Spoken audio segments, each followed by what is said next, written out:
Alderman Taylor. I'm baffled by how we are okay with this budget. $56 to an elder in my ward, that's her medicine for the month. $56 is food for a family in my ward a month.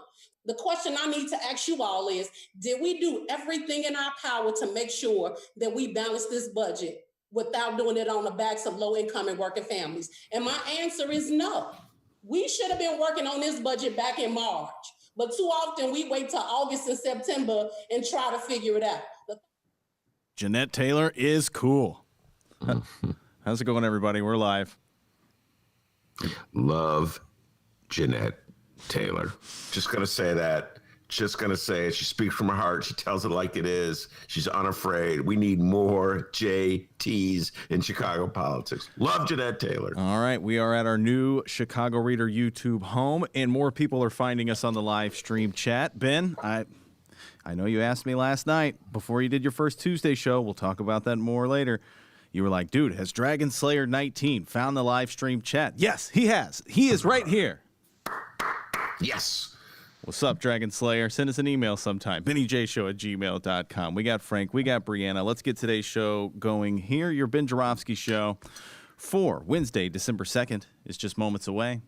But we got to thank the following sponsors for, well, sponsoring this program. The Chicago Reader. Go to chicagoreader.com, subscribe to the Chicago Reader to find out the latest in all things the city of Chicago.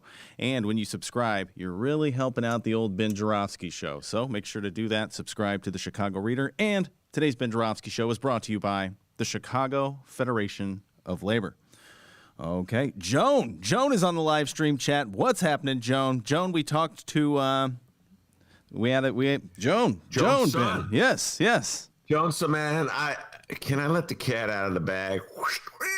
That's the cat coming in. That was a great interview. Bill Horsberg, producer, Queen's Gambit. We're going to drop that on Saturday.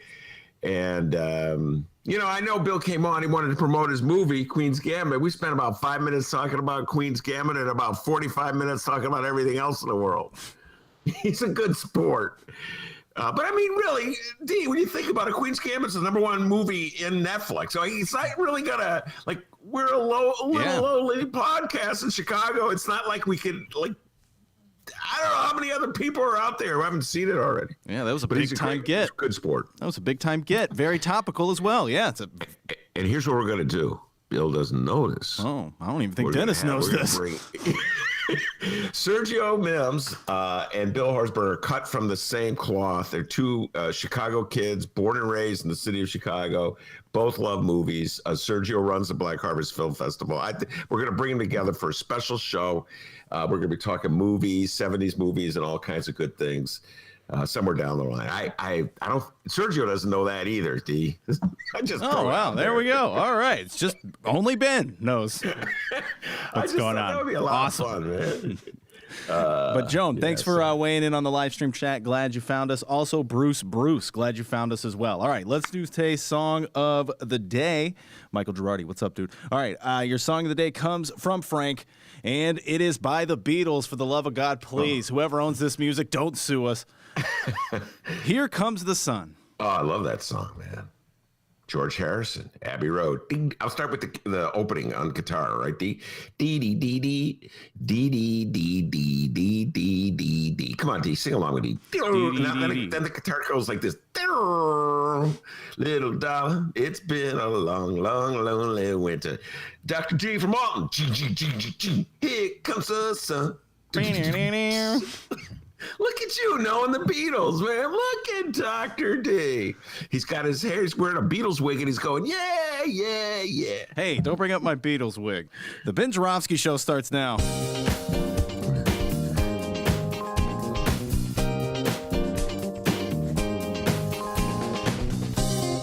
It is Wednesday, December 2nd. Yeah, and live from my apartment in his attic, this is the Ben Joravsky Show.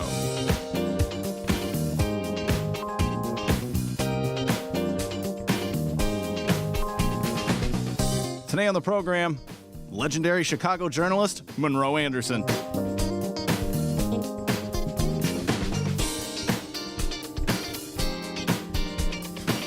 And now your host, Chicago Reader columnist Ben Joravsky.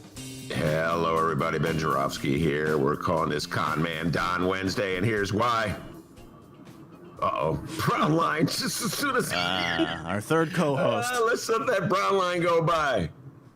There you go. Ron was driving it, getting ready for that Department of Transportation job by driving the brown line. All right, man. So much breaking news. I don't know where to start. That's me doing the breaking news smashing bottle thing that Dennis usually does. I think I'll just do it today. So much breaking news. I don't know where to start, so let's start here. Saw this. Gotta give me a little heads up before the show. You know, hey, D, I'm going to start off with that bottle, man. Yeah, that would require pre-show planning, not one of our strong suits. Saw this in the New York Times. Ivanka Trump, a.k.a. Daddy's favorite, is thinking of running for office. Not sure what office, but some kind of office. She's got the brand name. The only problem is she might get indicted. Donald Trump is so afraid. That's breaking news, too. Donald Trump is so afraid that Ivanka might get indicted that he's asking advisors if he can preemptively pardon her, along with hubby Jared Kushner and family lawyer Rudy G. and a bunch of other Trumpsters. What, you ask? How can you preemptively pardon someone if they have not been officially accused, much less convicted of a crime? Great question. In fact, this question was posed to me just last night by a couple of millennials whose names will not be mentioned that I had a conversation with. The millennials go, Ben, you can't pardon someone if they haven't been convicted of a crime. And to which I said, oh, yes, you can. Ford did it for Nixon. At which point the millennials in unison said, who? Folks, I had one of those, oh my God, I'm so freaking old moments. Millennials don't even know who Gerald Ford is, much less that he pardoned Richard Nixon. I am old. What, did he invent the car or something? Ford? Then I thought about it. I mean, it's like, I don't know, how many people know that William Harrison was a president? You know what I'm saying? Or James Buchanan was a president. You know what I'm saying? It's like, I shouldn't be just so offended that millennials don't know who Gerald Ford is or that he pardoned Nixon. Anyway, it's never too late to learn that stuff, right, everybody? Anyway, they don't know who Gerald Ford is. Meanwhile, other breaking news from old people. Smashing bottle again. Eric Zorn, my dear friend who writes for the Tribune, got rid of his landline. Yeah, D, breaking news. It's in today's paper. When I read it, I know you a lot of millennials are out there. Well, come on, geezer. You call that news? Well, it's big news for old people. When I read it, I immediately had to tell the news to my wife. Only she was upstairs, so the conversation went like this. Honey, Eric Zorn got rid of his landline. To which my wife said, what? I can't hear you. It's not that she's hard of hearing, folks. One more time. She was upstairs. I was downstairs.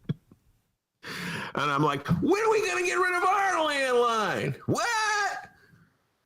Anyway, back to Ivanka. It's going to be really, really hard for her to run for an office, having just been granted a just sort of like general get out of jail free card and intended her to cover up any and all possible crimes she may have probably committed.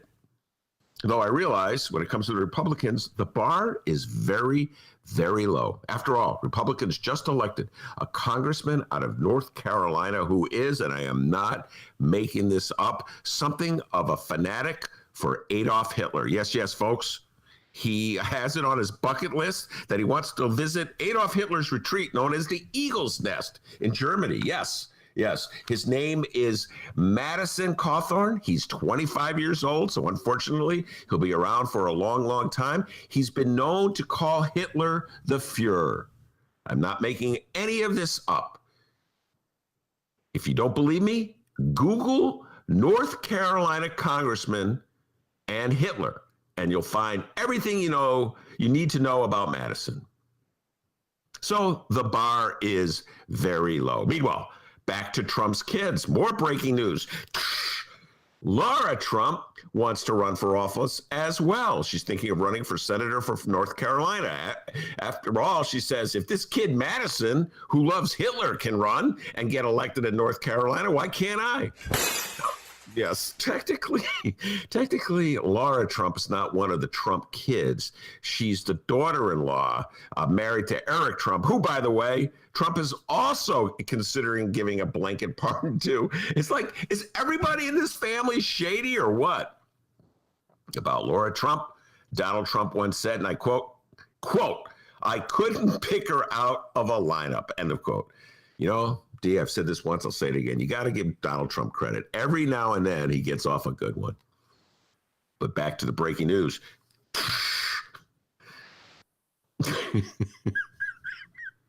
Joanna and I agreed months ago to get rid of the landline. Oh, I'm sorry. That's Eric Zorn's story about the landline. No, this breaking news.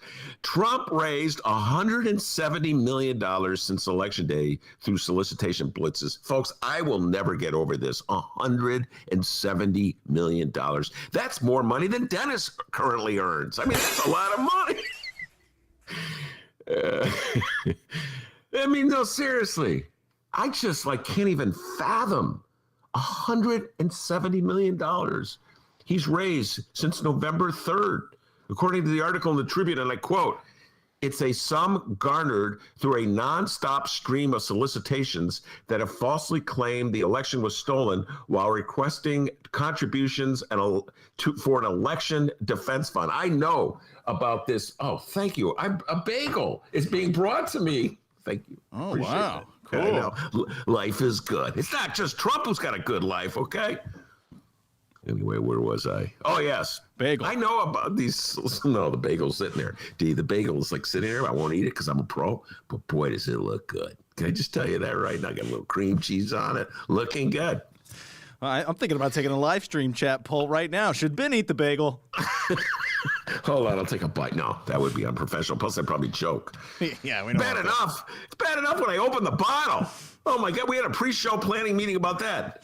That is, Ben, it's really not professional when you open the bottle. We're a radio show, sort of. Yeah, be listening for Ben. Be listening for Ben eating a bagel as I read the news in about 10 minutes. I don't know. Here comes the brown line again. It's kind of hard to pretend like we're in a professional studio. This is WGN, and what's the latest news? We love all of you people who download and listen to this program. You guys are really intrepid. Where was I? I got lost again. Oh, my God. No, seriously. There's some suckers and saps in this country. $170 million. The election wasn't stolen, ladies and gentlemen. There's not an iota of evidence, even like a shred, a morsel, a tidbit, to give any credibility to this accusation that the election was stolen. And yet people have given Trump $170 million for his defense fund. They got everybody in the family sending out emails soliciting funds, including all the members of the Trump family who are on the general pardon list. Here's one from Donnie Jr., a.k.a. Baby Trump, who, by the way, is also on the we better pardon this kid list. Quote, my father was 100% right when he said mail ballots would cause problems. That's from Donnie Trump, even though, of course, Donald Trump himself voted by mail. They got this outfit called Save America. A one-time maximum contribution is $5,000.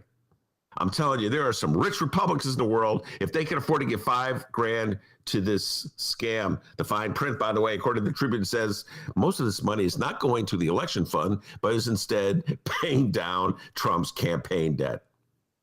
The story ends with Trump spokesman Tim Murtaugh declining to comment.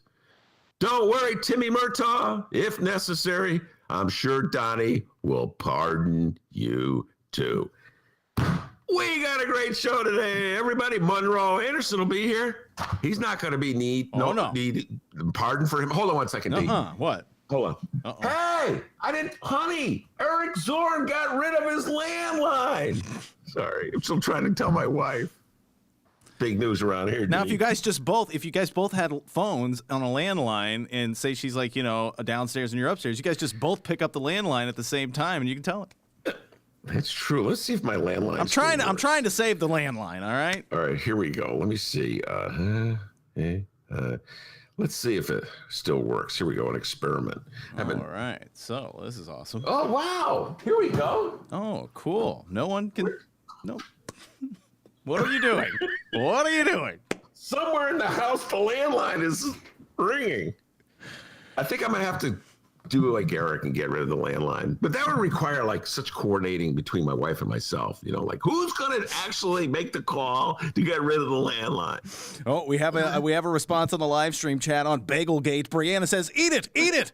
All right, hold on. Here we go. Oh my God, it's warm. Oh, that's a typical thing of bagel. Oh, okay, crunching on that baby. Oh my God, it's delicious.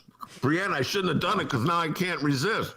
Yes. Okay. We're gonna choose. Just step away from the microphone. I'm gonna step away from the mic. I'm gonna have a sip of water. Hold on. Oh, there we go. There we go. Oh, there's that cap. I have to say this. I'm very excited about today's show. Not only Monroe Anderson, my dear friend, but our second interview, our 4:00 interview, the great Ricky Hendon. I love Ricky, man. Ricky and I get together. It's all over. Ricky Hendon and I will be talking about City So Real. He's in the movie a lot. Kind of like one of the stars of the movie. And we had Neil Salas Griffin on last week talking about how Ricky Hendon tried to bounce him off the ballot.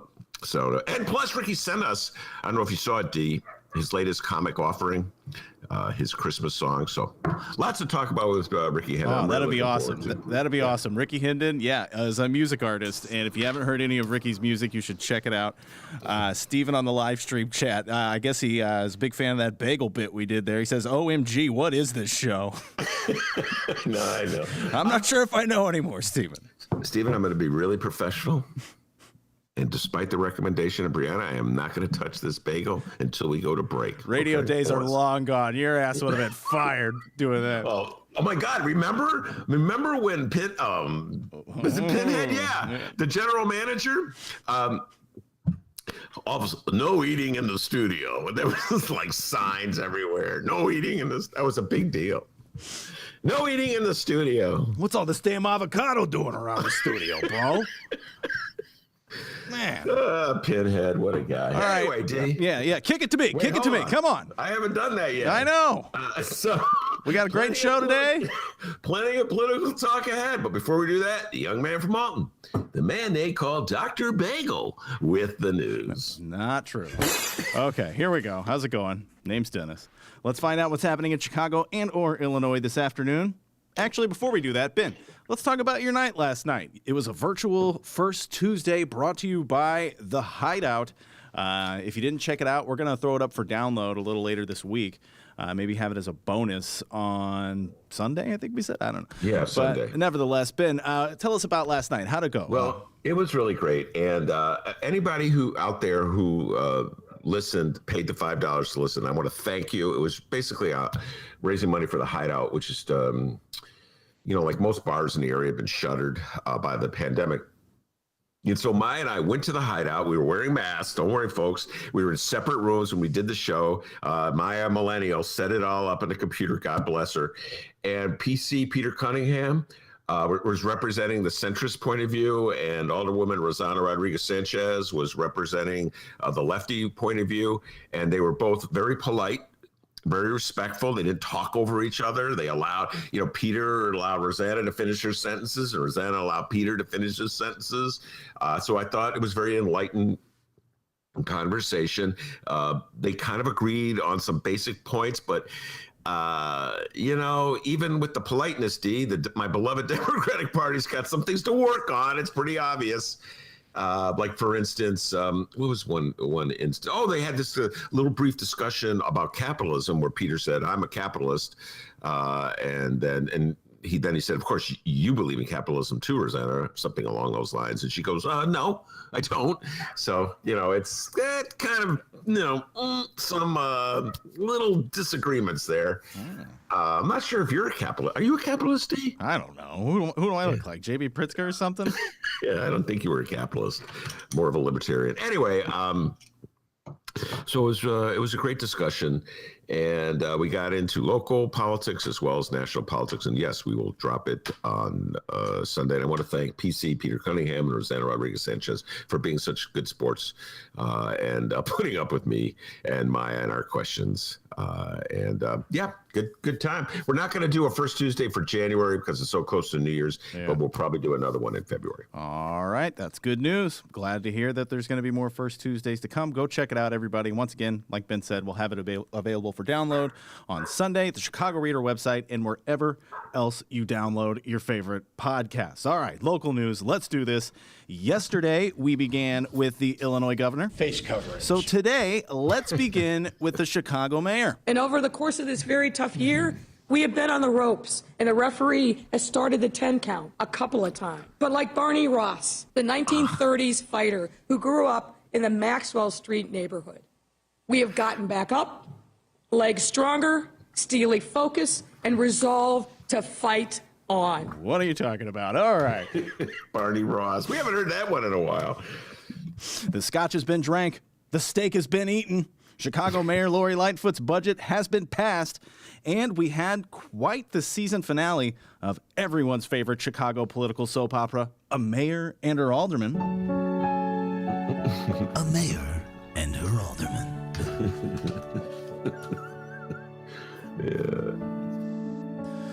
But with that now out of the way, we're on to the next problem at hand. A mayor and her fraternal order of police. The following comes from the Chicago Sun-Times, Fran the Woman Spielman, and Frank Main. Fraternal Order of Police President John Catanzara says Mayor Lori Lightfoot and her top aides are calling the shots at the Chicago Police Department, tying the hands of Superintendent David Brown and turning him into kind of a figurehead. Let's see here. We have a quote from Catanzara. Catanzara says, quote, "Whatever he wants to do is getting cleared through her office first, or it's not getting done. What authority does he really have? His hands are tied. She should stay the hell out of running the police department and let Superintendent Brown run it. If he falls on his face, let him fall on his own face." Ben, your thoughts there on Catanzara's comments? Well, many thoughts. By the way, I just want to give a shout out also to Sam Charles, who was the third writer on that story. They had 3 people writing that story. Oh, wow. Johnny Catanzara, Fraternal Order Police, head of the Fraternal Order Police in the city of Chicago. One of our favorites on the Ben Joravsky Show. We love doing Johnny Catanzara stories. He is open about it. He's not afraid to hide it. He's MAGA man to the core. He was a gentleman before he became the head of the Fraternal Order of Police who had that photograph taken of himself. Remember, he had a sign saying, "I love the president. I believe in the Second Amendment." I'm not paraphrasing, so John, just bear with me here. I'm just paraphrasing from memory. Memory's not as sharp as it used to be. Not a young man like you. The Sun-Times loves John Catanzara, gives him great quotes, great copy. So it's been a while. They had something called a national election, but there was that stretch. Remember when the Sun-Times, they would have every day a picture of Johnny C? He's back. Just want to say he's looking very handsome. All right? He looks very handsome. He's got this little... You know how millennials do it, D, where they don't shave. We've talked about this. They don't completely shave, but they don't grow a beard, like a grizzle look. There must be some kind of way of shaving where it leaves part of the, what I'm getting? You know what I'm saying, D? Yeah. Yeah, a lot of millennials do that. What's old boy's name from the show? Oh, God, he's so annoying. We discussed him before. The show with Simon where the people sing. What's the name of that American show? Idol. Yeah, what's the real annoying guy's name? The announcer. Oh, you think he's really annoying. Ryan Seacrest. Oh, he's so annoying. He's the one. He's got that John Catanzara grizzle look. Yeah, I'm kind of a grizzle. I know that's not really important, the grizzle look at John Catanzara, but it's hard to take him serious. He's just trash talking. That's just great trash talking. What he's saying, he's quote unquote emasculating David Brown. You're not the man. You let the woman tell you what to do. I mean, that's just that's MAGA trash talking. 101. We've talked about MAGA trash talking a lot on this show. A lot of liberals, they're not used to wrestling, not used to football, they're not boxing. You know what I'm saying? They're not. By the way, did you see Mike Tyson versus Roy Jones? Yeah. Did you watch that one? I'm sorry, I refrained from going down that path. Mike Tyson looked pretty good at age 54. Going down that path. Okay. So, it's just trash talking. So, he's firing up his members. They are dragging their feet, the city is, on this cop budget. That's no joke. I forget how many years they're behind on it. So the real issue is how much money they're going to cough up. It's all, and they got to do retroactive pay raises to cover for the years that the budget had been expired. So yeah, a little trash talking, throw David Brown under the bus, sort of humiliate him a little bit. And in the world of cops, that's a humiliation. Yeah. The lady does all the bossing. You just sit there in the back room and drink coffee. It's like, macho stuff, D, right? It's kind of like you and me. When we get together before the show, we pound chests. Oh, right? yeah. Dude, you're so macho when this microphone's off. So, yeah, that's what it's going to. Sometimes it's like, oh, thank God, John Canizera. We get some good quotes out of him. Oh, yeah, that's what that was, D. A little macho talk. Yeah, do you have any more quotes you're going to read from that one? The mayor's office did fire back, saying that, once again, John Catanzara continues to speak without knowledge of the facts. Here's Pat Mullane, a spokesman for the mayor. Quote, "These remarks are not only racist and blatantly disrespectful to his own boss and fellow officers, but also completely irresponsible. We refuse to be a part of a race to the bottom. The latest salvos between the fiery FOP president and the mayor this week demonstrate the increasing hostility between them over the city budget and negotiations for a new police contract.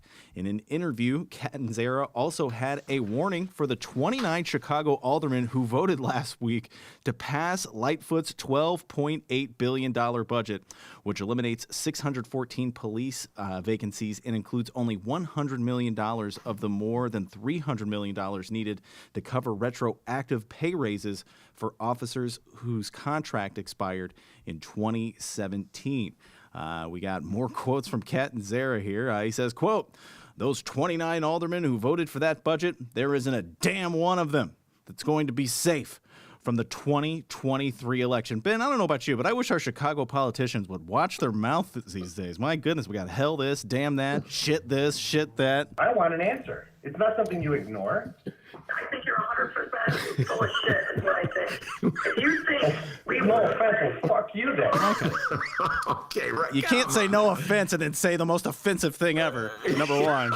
Right, Lo, it's true. And, it's only in Chicago. You're not hearing Pritzker or anyone else around the state. And I always like to point out, Lori, I don't think you were fair. I don't think he was 100% full of shit, okay? I think that was exaggeration, all right, Lori? Let's bring it down a little bit. Maybe only 35%. But Brown Anyway. is the retired police chief who took over the police department April 22nd with the, quote, moonshot goal of holding the annual murder total under 300 for the first time in 60 years. Instead, it is Chicago's most violent year in decades with 716 killings through November 30th. Killings are up 55% from the same period last year, while arrests have plummeted. All right. God, so much to take the deep dive here. Once again, I'd just like to point out, Chicago is a very violent city. It's always been a very violent city. Police chiefs come and go, mayors come and go, and the violence remains. I've never seen a really serious attempt on the part of the powers that be in Chicago, the civic community, the police community, the politicians, the editorial board writers, to try to figure out why Chicago is such a violent city. I think violence is just embedded in Chicago, and you can just hear it, just like this exchange. This stuff was out of gangster movies. Catanzara trash talking the mayor, trash talking the police chief. He doesn't really run things. It's that little lady that runs things. You know what I'm saying, D? It's just like everyone in Chicago's Mr. Tough Guy. I'm gonna punch you, then I'm gonna punch you again, and I'm gonna punch you a third time. And then we wonder why there's so much violence in our city. It's part of our culture. Now, as to the political threat which is the most laughable part about this story, which is generally a kind of funny story in its own way, if you just like think of it as a dark comedy. There's, of all the no votes, of all the yes votes, there were 29 yes votes. The only yes vote, and I studied this, folks, I took a look. The only yes vote that I think is possibly endangered by opposition from the Fraternal Order Police is our good friend, Nick Sposato, 38th Ward Alderman Nick Sposato. Nick Sposato is the only Trump supporter who's ever been on the Ben Joravsky Show. How about that, D, huh? I've known Nick for a long time, and I'm just not ready to throw him under the bus, even though he voted for Trump. So what are you going to do? He's one of the biggest supporters of the Fraternal Order of Police, John. You're not going to find a more dedicated fan of FOP. He shows up at your rallies. He voted yes. He voted yes on the budget. Why? Because Nick generally is respectful of mayors. And I'll give him credit. He's consistent. He was for Rahm. Rahm tried to cut him off at the knees. And then they made peace. And then Nick became a supporter of Rahm and vice versa. All right? He supports mayors.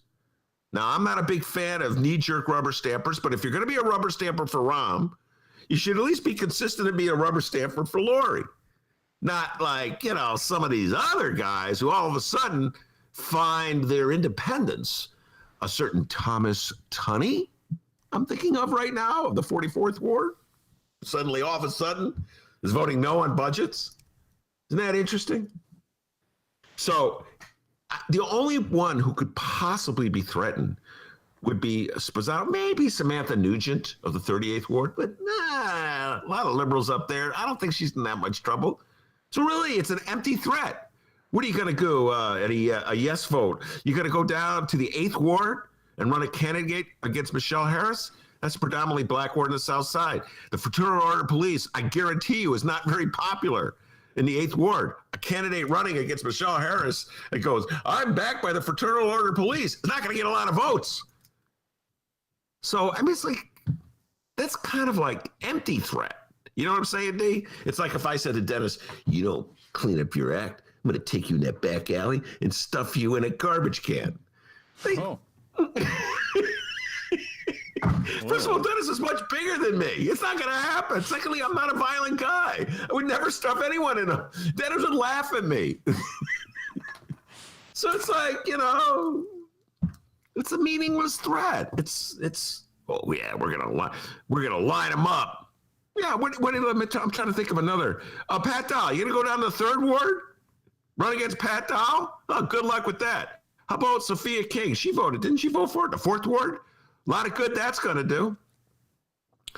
Derek Curtis from the 7th Ward. You going to run against him? See what I'm saying? It's like, this is an empty threat.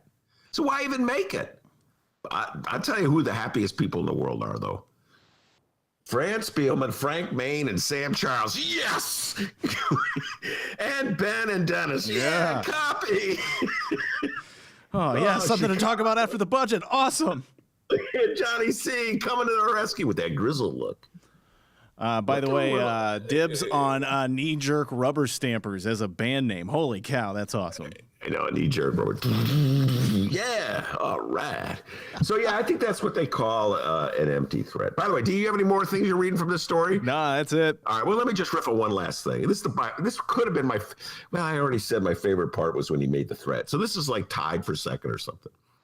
He's opining, Johnny C is, that the money will be coming in to the city to pay for the police budget. Quote, we probably come to agreement on 35 to 40% of what they're looking for, and they didn't have a damn thing on their end. When the economy rebounds and they get their bailout from the federal government, she can't cry anymore. Their bailout from he's like dismissing. Remember, he's a MAGA guy. So it's so funny. MAGA is like so inconsistent. MAGA. Donald Trump could have given you. I've said this to John Canizera on the show many times. What has your support for Donald Trump ever got the city of Chicago? How has anyone benefited from you supporting Donald Trump? I would like to say, in politics, if you support someone, they reward you. It's a transactional thing. I help you, you help me. Isn't that how politics works? No, not in Chicago. The Fraternal Order of Police, they all like wearing their MAGA hats and their T-shirts and going to meet with Donald Trump, and they're just like groupies of Donald Trump. They don't get anything in return.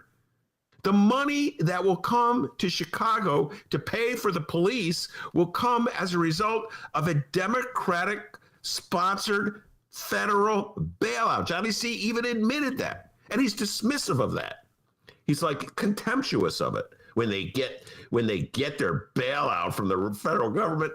Dude, how are you going to pay for MAGA? You guys don't seem to understand. You're public employees. Your salaries are paid for with public dollars.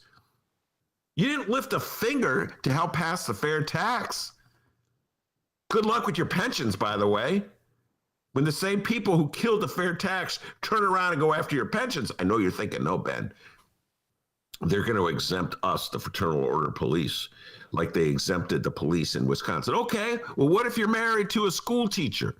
They're not going to exempt them. And what about your friend across the street who works for the city? They're not going to exempt him. So it's just yourself you're thinking about? It's like, MAGA, you think this money grows on trees? It comes from the federal government. It comes from taxes, which your boy, Donald Trump, cut. So how are we going to pay for those taxes? Oh, okay, we could raise state taxes on the wealthiest. Oh, wait a minute. The people in your ward, the 41st ward, voted against it. I don't know. Like, they're contemptuous of the Democrats who are going to save their necks with a bailout that they sneer at while supporting Republicans. I'm like, MAGA, man, MAGA's spoiled, D. That's all I could say. MAGA's spoiled. They got goodies coming. They don't have to. It's coming from Democrats who they oppose, fight against. Donald Trump was worthless. I hate to say Fraternal Order Police. I'm just saying, just being honest with you. Donald Trump was worthless. He didn't help you in any way. No money for your contracts. No money for your pension. No money for, like, I don't know, new police cars, new supplies, nothing. You got nothing. Your union leadership allied itself with Donald Trump, and now we are hoping that Democrats can squeak a bailout plan through Mitch McConnell to pay your new contract. So I don't know, man. MAGA's a weird force, D. That's all I got to say. I got to drink some water. Oh, there we go. By the way, we do have a question from Jay Shy on the live stream chat. They're wondering about that bagel. She asks, onion or egg? It's a everything bagel. Oh, it's so delicious. I love the everything bagel. I'm like, I wish you hadn't mentioned it, D. I'd forgotten that it's sitting there. Now I'm looking at it, and it's like, you know, the dee dee. You know, in Hawaii, like the hula dancers, dee dee dee dee. That's what it's doing. It's like, just like, come, take another bite, dee dee dee dee. Yeah, don't do that. All right. So Frank weighed in on the live stream chat. You said earlier that Nick Spazzato was the only Trump supporter we've had on the program. Frank is here to correct you. Willie Wilson is also a Trump supporter. That's correct. That is correct, Frank. I sit corrected, although unlike Nick, Willie, you're right. You're right. Basically, he voted for Trump in 2016, but Willie was, you notice how he kind of ducked and dodged as to whether he was going to vote for Trump in 2020, but you are correct. Willie Wilson has been on the show, and he, yes, indeed, voted for Donald John Trump in 2016. Oh, and we've learned, downloaders are like, all right, cool. But anyway, we've learned that Jay Shy, the person who asked you that bagel question, is actually Radio Doogie. Doogie has made it to the live stream chat. That is really good to hear. But I wish you hadn't mentioned this bagel, Doogie, because I'm just putting it to the side. I can't even see it. Bagelgate continues. Moving on. Recreational cannabis, a.k.a. reefer, has been legal in Illinois for almost a year now. But could the rest of the nation soon follow suit and legalize recreational cannabis? Right now, there is a chance, but according to the Chicago Sun-Times and Thomas, all I want for Christmas is 2 joint Shuba.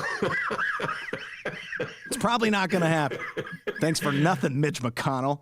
Members of the U.S. House of Representatives are expected to cast a historic vote this week to end the nationwide prohibition on pot, though local dealers and cannabis advocates predict the potentially watershed piece of legislation will likely go up in smoke should it advance to the Republican-controlled Senate. The bill, dubbed the MORE Act, would remove marijuana from the Controlled Substances Act and effectively, quote, decriminalize the drug across the country. Still, the drug wouldn't automatically become legal nationwide, but that would instead be left up to individual states. It would end the contradiction that currently exists between federal law and the growing number of states that have ended their prohibitions, including Arizona, Montana, and South Dakota. We have a quote here from one Justin Streakle, or Struckall, I don't know, the policy director for the National Organization for the Reform of Marijuana Laws. He said, quote, nobody in America is talking about federal legislation that would force states to legalize marijuana.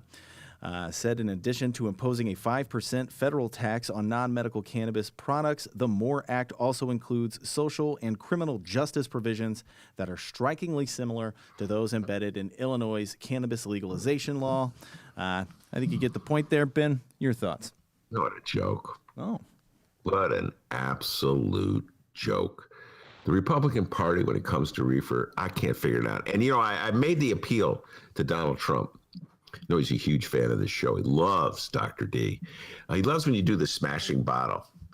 So he's like, Melania, they're doing a smashing bottle again.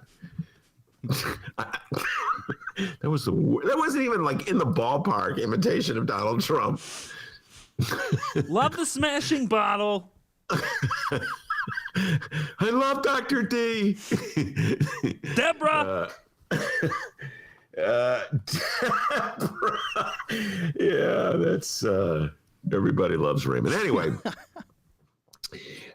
so Donald Trump, I believe, probably would have been reelected even in the pandemic had he come out for legalization. I believe that, dude. I believe enough potheads in like Arizona, Nevada, and Wisconsin was all right, man. Yeah, and voted for him. I believe that. But for some strange reason, the Republican Party perpetuates this war on drugs attitude toward marijuana, even though I am sure, I will bet you anything, D, most of the Trump children have inhaled. What do you think, D? Has Ivanka smoked reefer, in your humble opinion? Oh, yeah. What about Donnie Jr.? You think he smoked reefer? Oh, big time. Okay. What about Eric? Oh, yeah. Eric's Barron? Oh, yeah. Come on.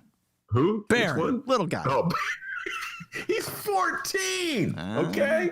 You know, so, you know, even though many of the Trumpsters have indulged, you know, it's like they're sticking to this old notion. And we talked about this a lot with Bruce Rauner. Bruce Rauner thought the key to getting reelected, to solidifying his support in Southern Illinois, was to go on some Southern Illinois radio station and announce his vehement opposition to the legalization of marijuana. In fact, Rahm Emanuel, who's cut from the same cloth as Bruce Rauner, did the same thing in 2014. Talk about misreading the tea leaves.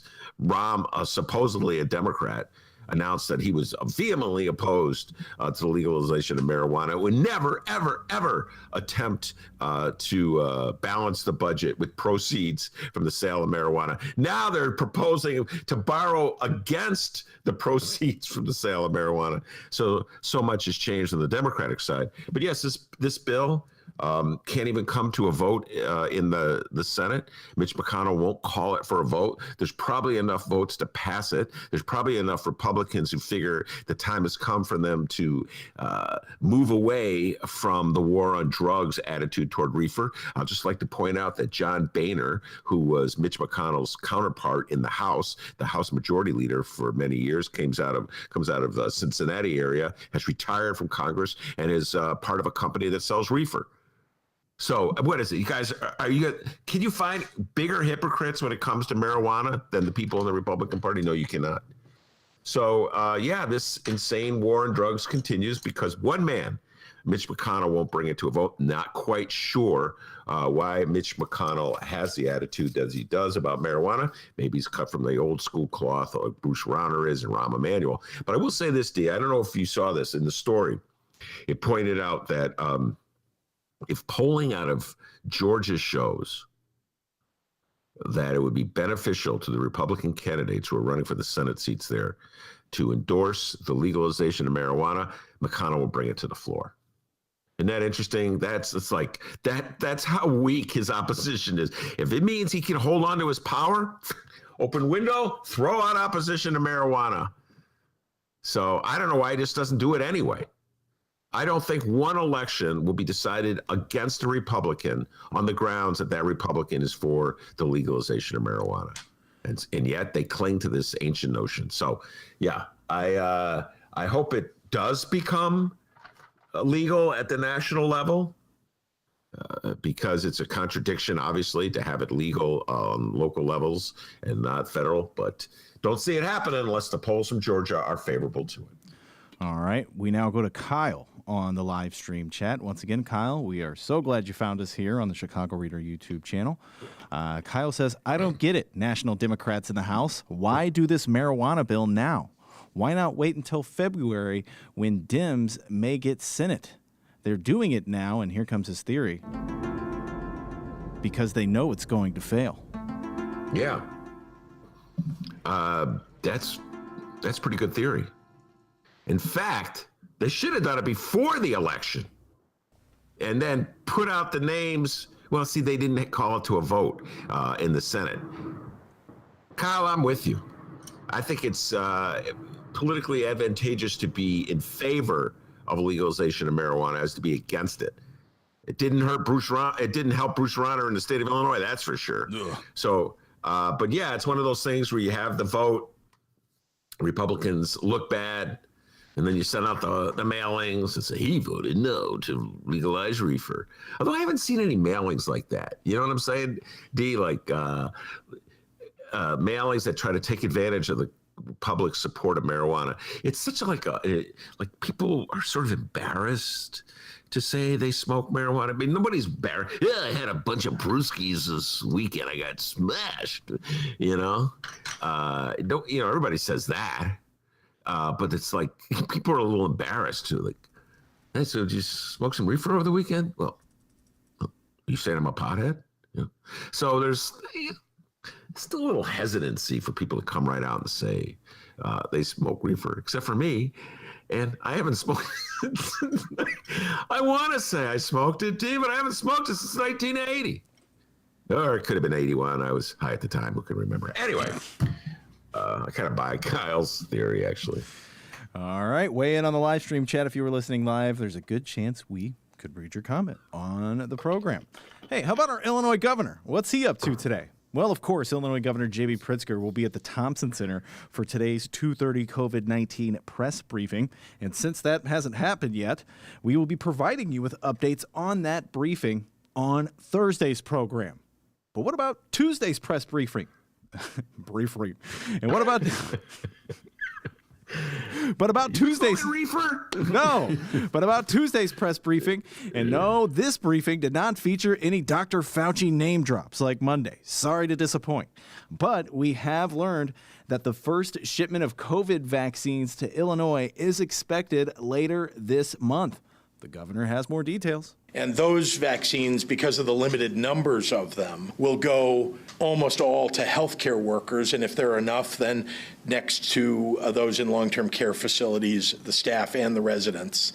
But, Governor, what is your anticipation at the moment? Our anticipation at the moment is the numbers are small enough so that it won't go beyond those two populations and may not even get to all healthcare workers, at least not in that very first shipment that we receive. Interesting. Wait, aren't you going to do more? I love when you do the little, but Governor, and then that's really. Well, the governor did also urge those who traveled this Thanksgiving holiday to get tested. IDPH recommends that you get tested between 5 and 7 days after your return. That's only if you're asymptomatic and you want to go get a test. If you have symptoms, you should get tested right away. Okay. By the way, I'm with them 100% about the vaccine going to frontline workers in hospitals where it's desperately needed. I'm happy. I'm volunteering. Dennis, as well as myself, we'll be last in line. Okay. Well, Dennis is like, huh? I never agreed to that. Wait, what? Don't put me in that list. By the way, I don't know if you saw this, deep at Starbucks for a month. It's giving free coffee to people who work in hospitals. You see that? Nice. Saw that break. Yeah, it was really nice. I don't know. So, little shout out to Starbucks. It's kind of still have that divide when it comes to COVID in this country. Really bizarre divide. Where we talked about this a long time ago. Remember that? What is it? Back in April, there was a special on all the stations had a Saturday, and Jimmy Fallon was one of the hosts. Jimmy Kimmel was another host. Stephen Colbert, and it was all about the frontline workers. It was a tribute to them. And Elton John sang a song, and John Legend sang a song. Stevie Wonder sang a song, and it was like nothing remotely MAGA in that. You get what I'm saying? There was no. I think there was one country singer, and Dennis pointed out to me who really wasn't a MAGA country singer. Who's the one who's married to the movie star? Oh, Keith Urban. Thank you. Married to Nicole Kidman. Dennis has been working with me a long time. He knows that baby boomer brain and how it works. Who's the Wandi? Who's the country singer married to the movie star? Oh, he speaks baby boomer, ladies and gentlemen. It's still a very split and divided country. And that's how you can get Republicans saying, I really don't care if I get COVID. I don't believe it's that serious. I don't care. And if I die, so be it. That's my time has come. That's a lot of attitude. I hear that from MAGA a lot. I'm like, well, what about the poor people in the hospital who have to treat you? You don't care about them? They got to treat you. If your dumbass gets COVID, someone's going to have to treat you. So my thing is, if you subscribe to that notion that you don't care about COVID and you're above it all, you don't think it's serious, then you should sign a waiver where you say, I will not go to a hospital or a doctor's office if I get it. I'll just crawl in a fetal position and hope that it passes. So anyway, that's my thoughts on that one, Dee. All right, well, let's go ahead and end it out here with the latest updates on Madigan Gate. The time utility giants Commonwealth Edison admitted to arranging jobs, contracts, and payoffs to the associates of one Democratic Illinois House Speaker, Michael Joseph Madigan. For those who need a quick update, Madigan said he didn't do it. Illinois conservatives say he did. A Madigan confidant and two ComEd CEOs with that guy from the City Club were indicted. And we currently have a bus full of Democratic politicians ready to roll over the speaker and move on regardless. On to today's update. The Madigan confidant, the ComEd CEOs, and that guy from the City Club have pleaded not guilty in federal court. Lobbyist Michael McLean, one-time ComEd CEO, and Promaggiore, ex-ComEd Vice President John Hooker, and former City Club President. No, Ben did not. Did you meet this guy, by the way? Did you? Doherty? Yeah. Yeah. Yeah. Oh, cool. He how you doing, pal? That was the time that Dennis literally made me, ladies and gentlemen. I didn't want to go. Dennis goes, Ben, it's going to be really helpful. Now go. I don't wanna. You gotta go. So I went to the City Club, which is where all the muckety mucks meet. They have lunch. They're just sitting in a room full. This is pre-pandemic. They're sitting in a room eating. Like at my table was Joanna Klonsky, the great Joanna Klonsky. Powerful people, well connected. Joanna was the only. I'll talk to you, Ben. I rode my bike there. They're like, "Are you a hippie?" Who rides their bike? They're like calling people, hey, look at this guy. He rode his bike here. I was so out of my league. Everybody's wearing ties and stuff. I got like gym shoes on. And for new listeners, no, that's not motorcycle he's talking about. No, bicycle, ladies and gentlemen, with a helmet. I came in with my helmet. Is there any place I can put my helmet? I'm here for the big important meeting. Yeah, Jay Doherty invited me. Sir, who let you in? You look like an old hippie. Were you at Woodstock? I think I had a sweatshirt. Oh, God, I was really looking bad. Yeah, but anyway, those people all appeared by video before U.S. District Judge Harry Leinenweber pleaded not guilty in the ComEd bribery case. During this online virtual meeting, some of the defendants appeared by themselves on screen. Hooker wore a mask at times. McClain was seated in front of a large bookshelf. Doherty appeared along with his attorney. Wait, tell me, what are you reading? This is from the Chicago Sun-Times. Oh, because let me just point out, folks, it was not in the newspaper, okay? That's why I'm not aware of it. Go ahead, D. Doherty appeared along with his attorney. Leinenweber appeared on screen in front of what appeared to be photos of Presidents Ronald Reagan and George H.W. Bush. As he began the hearing, Leinenweber noted that he once served in the Illinois General Assembly at the same time as McClain, though he said he did not expect that to be an issue. The remote hearing due to the coronavirus pandemic meant the four defendants did not have to stroll past what likely would have been a horde of reporters and cameras. However, their defense attorneys had already issued combative statements declaring their innocence. Remember, and boy, Mr. Madigan really wants you to lodge this fact into your brain. The 50-page indictment filed last month does not accuse Madigan of a crime. Yeah, well, it's best of both worlds for the Republicans because it might as well accuse him of a crime as far as the public's concerned. I mean, the public's, it's not that discerning. You know what I'm saying? The public is like half paying attention. So in their mind, a lot of people will probably say he's been accused or indicted, even though he's not. How many times? It's true, folks. So many times, like you read a story, you follow a case, and then it like months pass, and then you're asked a question. You cannot accurately answer whether a guy's been indicted or accused, convicted. You know, so many times I've been talking to lawyers are better at this, obviously, because that's their craft. Where Jim Coogan, for instance, will correct me politely. No, Ben, he wasn't convicted. He was just indicted, or he wasn't indicted. It was just accused, or things like that. But in the general public's mind, they don't know. So it's perfect for Republicans because he hasn't. That the official indictment, if it's going to happen, has not happened yet. But in many people's mind, he's already been indicted. So it just drags it out a little longer. This is God's gift to the Republican Party, ladies and gentlemen. And it's why I say, for all the support that Michael Madigan gave to unions in the fight against Bruce Rauner, in my humble opinion, where I sit now, he's got to go. He's got to go. Although you know me, it's a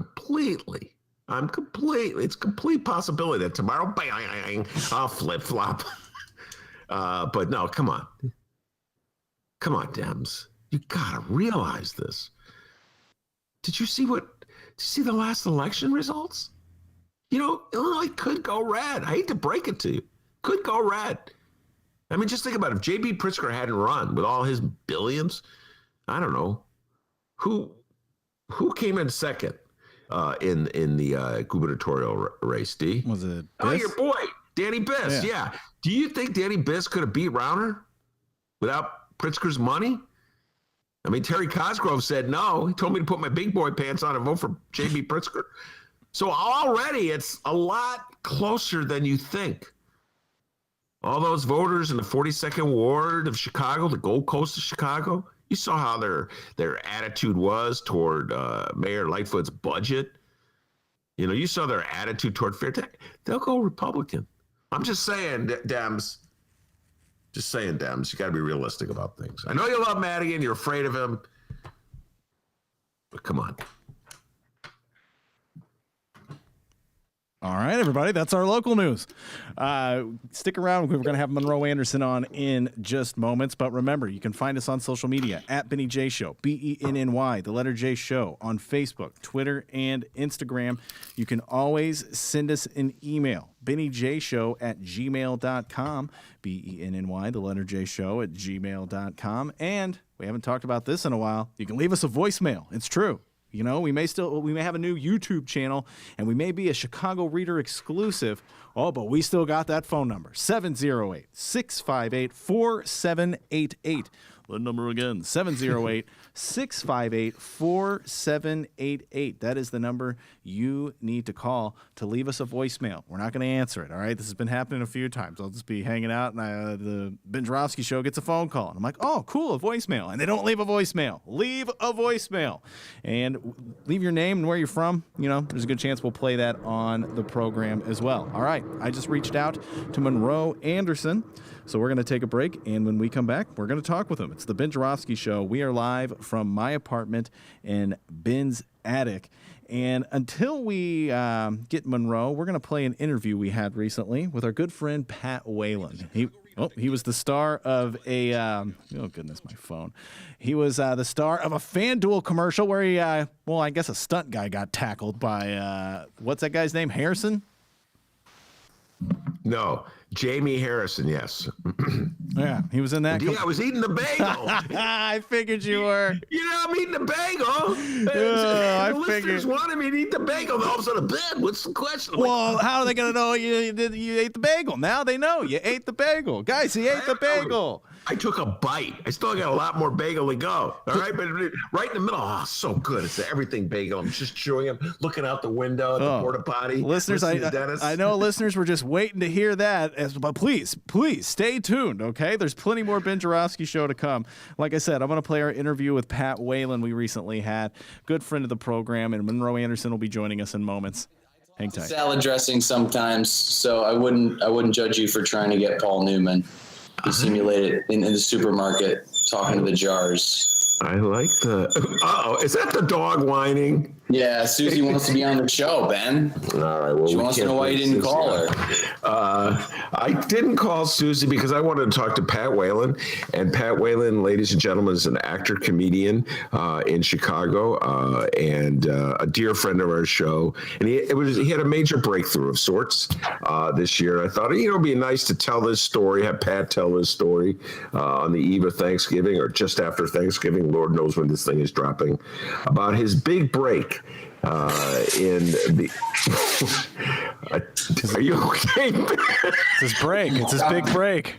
I'm having a breakthrough. You said I had a breakthrough. So I haven't had a breakthrough in a while. Are you okay? Great moments in podcasting. He just disappeared. Anyway, I know about this because Dr. D told me. I hadn't heard from Pat in a while, and Dr. D goes, "You know that Pat Whalen is in a national television commercial?" And I go, "Wait, the Pat Whalen, who's a comedian, podcaster, friend of ours, that Pat Whalen?" And he goes, "Yeah, in the FanDuel commercial." And I go, "I've seen that FanDuel commercial a million times. That's Pat Whalen." So I called Pat Whalen. I go, "Get on this show and explain that national commercial, ladies and gentlemen." All right, Pat, so take it from the top. The FanDuel commercial where he gets drilled by former Pittsburgh Steelers linebacker Jamie Harrison. Take it from the top, Pat Whalen. It was a beautiful Tuesday morning, and I did something very out of character. I checked my email, and it's been slow going here for the acting, as you may be aware. Tyranny and socialism are being imposed on our nation, and so theaters are closed. Any sort of congregating of the theatrical nature is frowned upon these days because of the hoax, is what I call it. Mm-hmm. And no, there's no theater because of COVID, obviously. So it's been really slow, but I got an email from my agents and they said, "We have an audition for you." And I said, "Well, that's going to be tough because there's a global pandemic." And they said, "No, it's over Zoom." And never done that before. Usually, you guys always see me because I was always over on that side of town. And that's what I'd like pop in on you guys when you were in the studio, because there was an audition house right around the corner from where you used to record, and that's where I thought I'd be going. And they said, "No, you're going to do it over Zoom." And I was like, "Okay." That's kind of stressful because going to auditions is stressful, but like welcoming audition people into your home is also another level of stress. So, you know, you got to like make sure the angle's nice. You got to the feng shui, right? Everything's got to be looking good in the camera. And as you know, Ben, I am from Buffalo, New York. So I don't watch sports. So I wasn't very familiar with, it's like sports betting. I'm like, all right, well, I guess that's what the kids are into these days. But of course, the script that you get sent has nothing to do with what you're selling. That would make too much sense. So, all right, that's all you get. To hear the rest of that interview and so many more, find the Ben Joravsky Show, chicagoreader.com/Joravsky. And you can find him wherever else you download your favorite podcast. Subscribe and go check out the Ben Joravsky Show archive. Hour number 2. Let's go.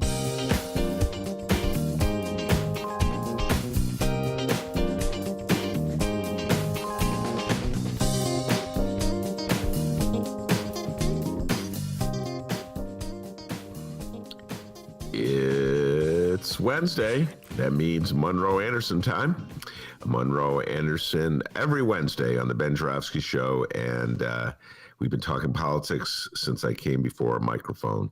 So I'm always thankful to talk politics. Monroe, I dutifully went to your Facebook page as opposed to last week where I blew it and didn't do that.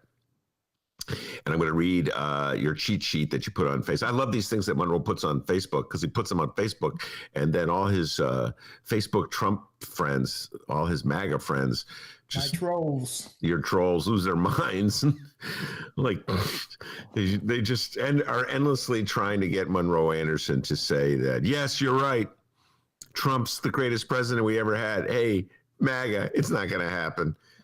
Now, actually, they're trying to prove me wrong, and that's definitely not going to happen. Man, Monroe Anderson could be asleep, okay, and still beat MAGA in an argument about Donald Trump. Here we go.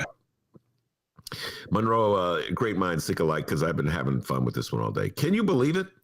Lame Duck Donald, that's pretty good. Lame Duck Donald is planning on pardoning his children and son-in-law, Jared. If they aren't guilty of something, why do they need a pardon for nothing? Good question. What about himself? Trump is also planning on pardoning himself. Wow. Can Con Don have done things worth pardoning? Ben Joravsky will be discussing these and other disgusting Trump actions right now. That's pretty funny. Other disgusting Trump actions. So yeah, let's talk about the pardons. Monroe, I read the article in the New York Times, as did you, and you've been following the story. Millennials may not realize this, but there's this has been done before. Gerald Ford pardoned Richard Nixon in 1974, I want to say. I think it took place like in October or something like that.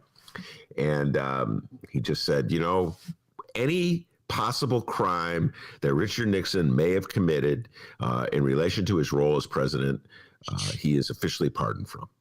He said it's not going to help our country to have to go through a prosecution of a president. And he wanted, as I recall, Monroe, it's been a while, he wanted Nixon to admit, at least show remorse for the crimes that he committed. Nixon wouldn't do it.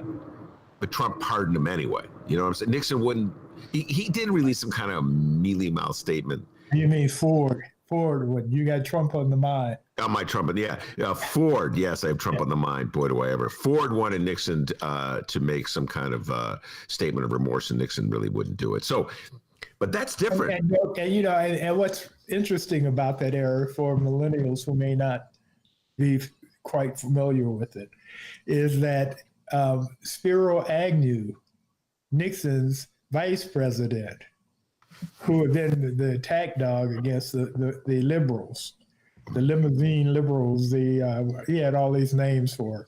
He was one of the first of the great name callers. But anyway, he had to resign because he had been cheating on his taxes, among other things. And so he had resigned. Ford came to replace Spiro. Mm-hmm. And then Ford turns around and pardons Nixon and becomes, well, before he pardoned him, right when Nixon stepped down, Ford became an unelected president. Yeah. Yeah, he became an unelected president by replacing the man he later pardoned. And you're absolutely correct. I forgot about Spiro Agnew. He actually took money, as I recall. You can look this one up too. Oh yeah, no, he took money in his office. Yes, as vice president, he's getting brown paper bags. And so this is why, Monroe, I'm always hesitant to say. I mean, because like you, we've lived a long time, we've seen a lot. And I'm always hesitant to say that Donald Trump is the absolute worst, because I lived through the Nixon years. Yeah. And we had a vice president taking bribes in his office, taking freaking bribes left over from his days as governor of Maryland. Okay. You know, the guys were still. So I don't know. In retrospect, is Trump any worse than Nixon? Yes. Why do you say that? Trump has been he's been ripping the government off. He's been enriching himself in his position. For example, almost every weekend he makes a trip to one of his golf courses to play golf. He needs Secret Service protection. It's required. So they have to go there. And he's charging them, premium rates for his properties to put them up. He's charging them to rent golf carts so they can cover him, protect him, as he rides around in his golf cart playing golf.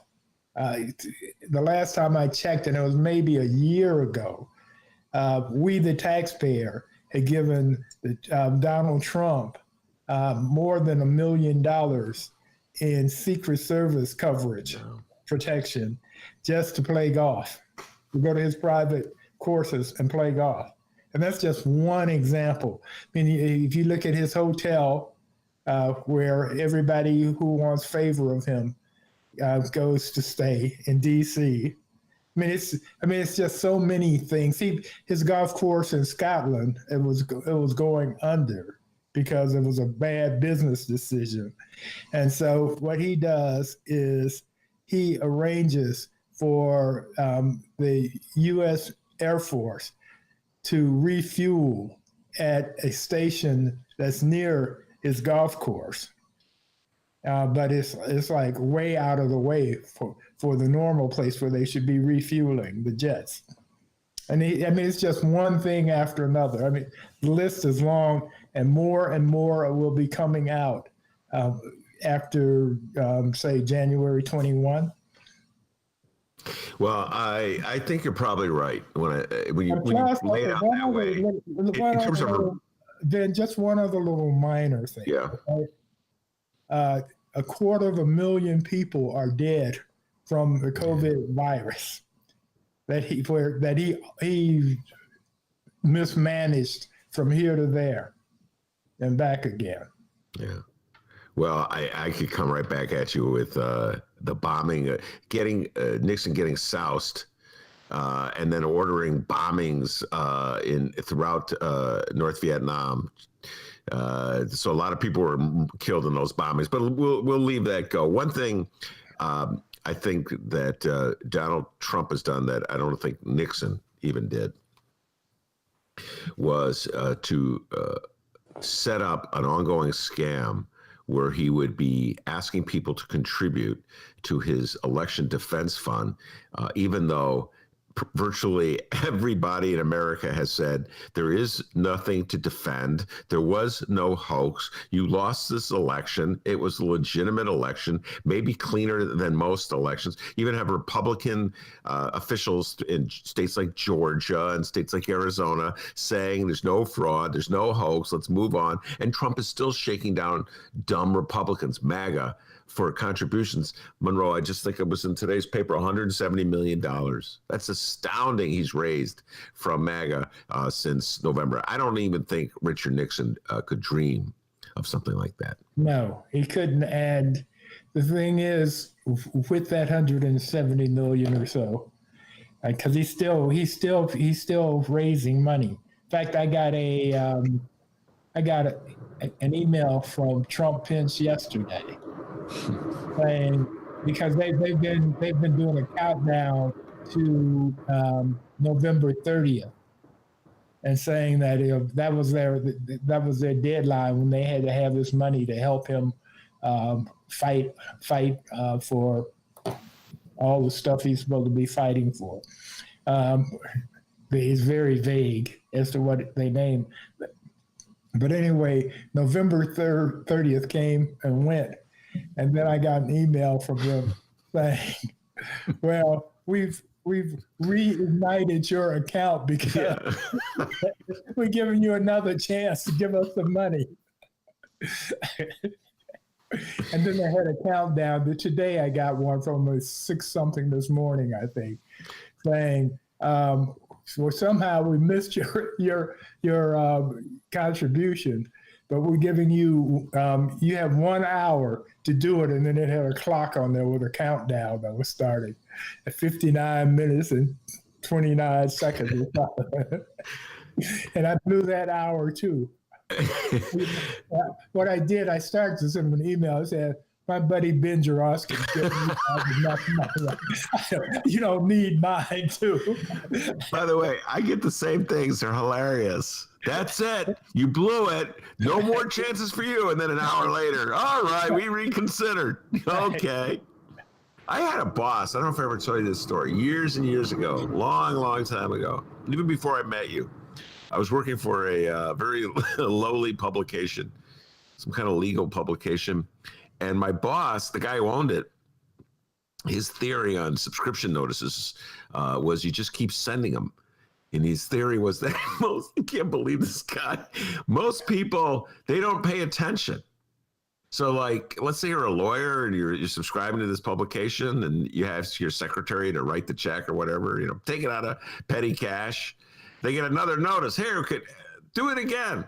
And so he was like trying to make a living and pay the bills by getting people to subscribe 2 or 3 times in the same year before their subscription had officially lapsed. So Donald Trump is cut from the same cloth as his. Right. No, once a grifter, always a grifter. They apparently have some secret rule book that we don't know about. But Monroe, let's go back to the pardon thing. I don't want to leave it yet because the point I was going to make is that in the case of Nixon, at least he was pardoned by somebody else. Yeah. Gerald Ford pardoned him. What Donald Trump is talking about doing is he would pardon his family and himself. Right. And I know they're having these conversations. They're doing their trial balloons by letting the stories float and see what the reaction is. Your sense of how this would play with the public. I know MAGA, we have a very divided public, MAGA and normal people. So how do you think this would play with the public? I think that with the Trump nuts, it's going to be perfectly okay since Biden stole the election anyway. But with everybody else, it's going to look very bad. And in fact, there's probably a slim to none chance of Trump being able to successfully pardon himself. But he doesn't have anything to lose, so he's going to do it. Because if he pardons himself and then the Supreme Court says, no, you can't pardon yourself, you can pardon other people, but not yourself, then he'll still be where he is right now. Yeah, yeah. And then he'll have something else to incite people. Like then he'll start saying that he's betrayed by the Supreme Court, and they'll be pouring money in, to his campaign. Well, all this money that he's raising, because they're not spending a lot of money on his defense or to actually try to. I mean, they wasted $3 million, I guess, in where was that, Wisconsin or Michigan? I'm forgetting, but Wisconsin, in Milwaukee and places like that, where they got a recount, and when the recounting was done, they paid for it, $3 million. as it turned out, Biden got 87 more votes than he originally had. So it did, that was $3 million of Trump suckers' money well wasted. Yeah, Trump suckers' money, absolutely, and they just throwing it at him. By the way, so when you say Trump nuts, yes, that they'll be cheering him on, and they will not be offended by him pardoning himself. Right. When you think about it, I realize that 48% of the voting population voted for Donald Trump. He got over 70 million votes. That's a lot of people. But how many of that 70 million, in your mind, fall into the category of Trump nuts who would follow Trump anywhere, absolutely anywhere, including pardoning himself? What portion of that 70 million or so? Right now, there have been polls, and it's someplace in the 90s. Wow. Right now, but damn. Yeah, but they still believe that he has a chance of winning. I mean, they believe all the lies he says, so they still think that he has a chance of winning. 90%? Yes. Yes. Well, I read an article about this that took the deep dive. I mentioned this to you briefly, but I'll go a little further. That when you take a deeper look at the poll, it's not clear if that in their heart of hearts, they actually believe that the election was stolen, or if they're repeating a talking point. And this one article mentioned another poll that said that over 50% of Republicans, I had to laugh at it, could answer this question correctly. Who got the most votes? Just like whether you thought it was cheating or not, who literally got the most votes? And so over 50% of Republicans correctly answered that Joe Biden got the most votes. I took a little, I said, well, that was a relief that they could answer that question accurately. Because, Monroe, if you keep repeating a lie long enough, people will start saying something like, well, Donald Trump actually got more votes than Joe Biden. You know what I'm saying? So that made me wonder, how solid is that 90%? Oh, it's not. It's not. There is I put the solid at about 40%. They will. I mean, if Trump machine gunned a theater full of moviegoers, they would still like him. They just hit with him. But for the rest of the folks, I mean, they have this whole image of him as being this successful businessman and somebody who rattles the libs and on and on. But once the swearing in has happened, and it's obvious that Trump is a loser and has no power or influence, a lot of those people are going to drift away. Well, before we get to that swearing in, we have the two senatorial elections in Georgia. And I'm wondering what your thoughts on all this machinations by Donald Trump claiming the election was stolen are going to play out in that election. Or those elections, I should say. Yeah, if you'll recall last week, I said I thought the two Democrats were going to win. Mm-hmm. And I'm even more convinced now, especially, Trump says he's going there on Saturday to campaign for the two Republican senators. Mm-hmm. And if he does that, it's going to be wonderful because he is still pissed off and fuming because he lost. He was a sore winner. He's a worse loser. And so he's going to go there, and it's rather than campaign and talk about how wonderful these two Republican senators are, he's going to go there and knock the governor of Georgia, because he didn't steal the election from him. He's going to knock the Secretary of State of Georgia, because he didn't steal the election for him. He's been bad-mouthing them on the tweets and on some Fox networks already, network interviews already. So he's going to get down there with his MAGA crowd, and he's got to badmouth them. He's attacked one of the candidates, one of the senators, a woman. Oh, Kelly Loeffler. Yeah. He's attacked her already. Mm-hmm. And he's not going to, he has no self-discipline whatsoever. And when he gets that audience, he's going to go into automatic drive of just venting and ranting and raving. And he's hurting, right now, he's hurting those candidates because they're trying to get out the vote. They need to, it's thanks to Stacey Abrams, the Democrats have an incredible ground crew at work. Mm-hmm. It's going to turn out the votes. So what Purdue and Loeffler have to do is get a turnout comparable to that if they're going to win. But Trump is saying that the election was rigged in Georgia, and so if the election is rigged, then why bother to go vote whatsoever, because your vote's not going to count. Yeah, and I have to wonder if somewhere in the back of his mind, Donald Trump wants Loeffler and Purdue to lose, wants the Democrats Oh, yeah, I'm to sure prevail. he does. He does. Why do you say that? Because, first of all, he's pissed off because they let him down. Mm-hmm. They should have voted the Georgians and the Republican politicians. This is from his frame of reference. They let him down, so he's a vengeful sort of guy.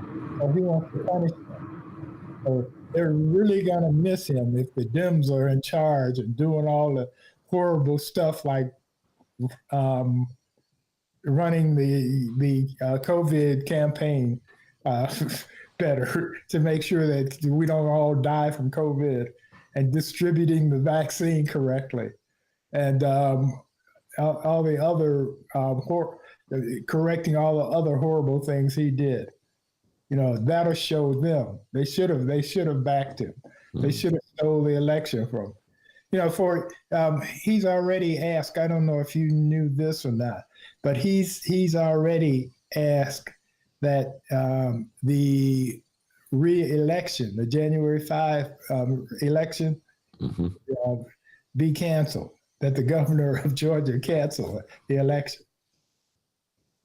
I missed that. Donald Trump, how did I miss that? I usually obsessively follow Donald.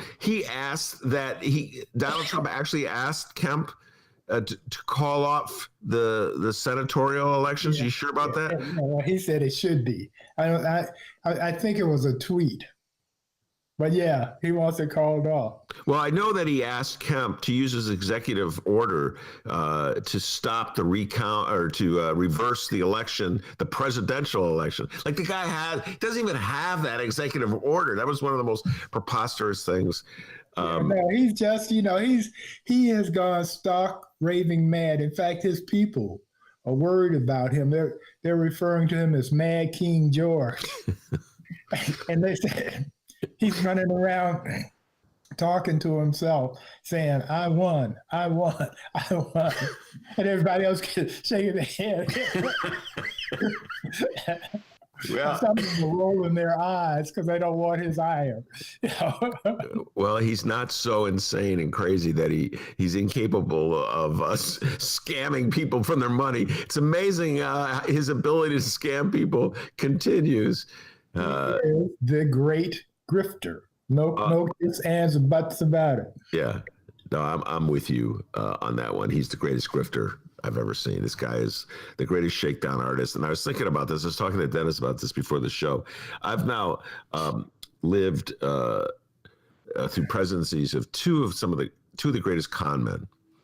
And I'm thinking of Bill Clinton and Donald Trump. Bill Clinton, that shucks, Elvis imitation thing, that he used to cover up all kinds of sleaziness and just kind of diffuse people and win them over. And that's sincerity. I'm Bill Clinton. And I voted for him twice, Monroe. I'm a little ashamed to admit in the aftermath. Supported him when he was impeached. I should have said, no, bring on Al Gore. We're better off with Al Gore. Man, the regrets I have. So he was a con man. But I think Donald Trump just well beyond Bill Clinton. Because his ability just to continually shake people down. And he's done this his entire career. Now, for example, he is threatening. He has it out there. He's dropped the trial balloon or floated it that he's going to run again in 2024. Right. And one of the things that he is considering, it is reported, that he's going to hold his 2024 campaign announcement on the day Joe Biden is being sworn in as vice president. He's not going to be at the inauguration or the swearing in. He's going to be elsewhere having a rally. Wow. For his for his next run in 2024. And it's going to be, if he in fact does that, it's going to be very interesting because all these lapdog Republicans are going to have to choose between going to Biden's inauguration, as they should and traditionally do, or going to Trump's rally. And what do you think they're going to do? I think a lot of them are going to go to the inauguration, but there will be some. For example, like Roy Johnson, Senator Roy Johnson, who, God, I can't remember, somebody on MSNBC today said, I think it was Joe Scarborough, said he was the dumbest senator of all time because what he's called for is for Bill Barr to prove that he doesn't have any evidence that the elections were rigged. Sometimes some people refer to that as proving a negative. Yeah. Ron Johnson is who you meant. I'm sitting here thinking about this. So if I'm Tom Cotton, senator from Arkansas, and a man with clear political, presidential ambitions. Right. And I get tons of emails from him, and you probably do too, denouncing lefties. Oh God, they just sent this one out. Tim Scott. Well, it was Tim Scott, our favorite senator. Tim Scott, no, I got a brother bullshitter detective. So he said, I'm not even going to waste my time on Monroe. I'll be happy to send him an email, say, hey, Tim, Monroe Anderson really wants to. Tim Scott's full of it too. And I wouldn't be surprised if he has presidential ambitions, but Tom Cotton clearly has presidential ambitions. So if you're Tom Cotton, you have to ask yourself, what is it best interest? Do you go to the Biden inauguration, in which then MAGA would say you're a traitor, right? Or do you go to Donald Trump's? And Trump would nasty tweet you. Do nasty tweet you, and they live in fear of a nasty tweet from Trump. Right. Or do you go to Donald Trump's rally, but which would sort of, putting it mildly, undercut your presidential ambitions, because then it would seem like you're endorsing Donald Trump? Or do you just pretend that both things are not happening? You know what I mean? And just stay at home and say you're working. I mean, what do you do? Right. If you're Tom Cotton? I think you put your finger in your mouth and then you stick it up and try to figure out which way the wind is blowing. And you go from there. Yeah. Although, this is the problem with Trump even threatening to run in 2024, is it freezes all these younger Republicans who want to run for president doing it, because his support is so solid right now that you don't want to upset his supporters, and you don't want to upset him. Oh yeah, So no, you it's have to twiddle your thumbs. yeah, that's absolutely true. Tom Cotton, Marco Rubio, Ted Cruz, just all of them. Nikki Haley, every Republican that's ever expressed any presidential ambitions. By the way, all right, go back to your favorite senator, Tim Scott, who's one of the most disingenuous people I've ever met. Tim Scott is a Republican senator from South Carolina. Somehow or other, I've gotten on his mailing list. I'm not quite sure why. I find him particularly irritating because he's always playing the race card. He's a black man, and he's always pointing out how liberals call him a traitor to his race. He always plays that race card while being an active member of Republican Party that does everything it can to exploit white fear. Traitor to his race.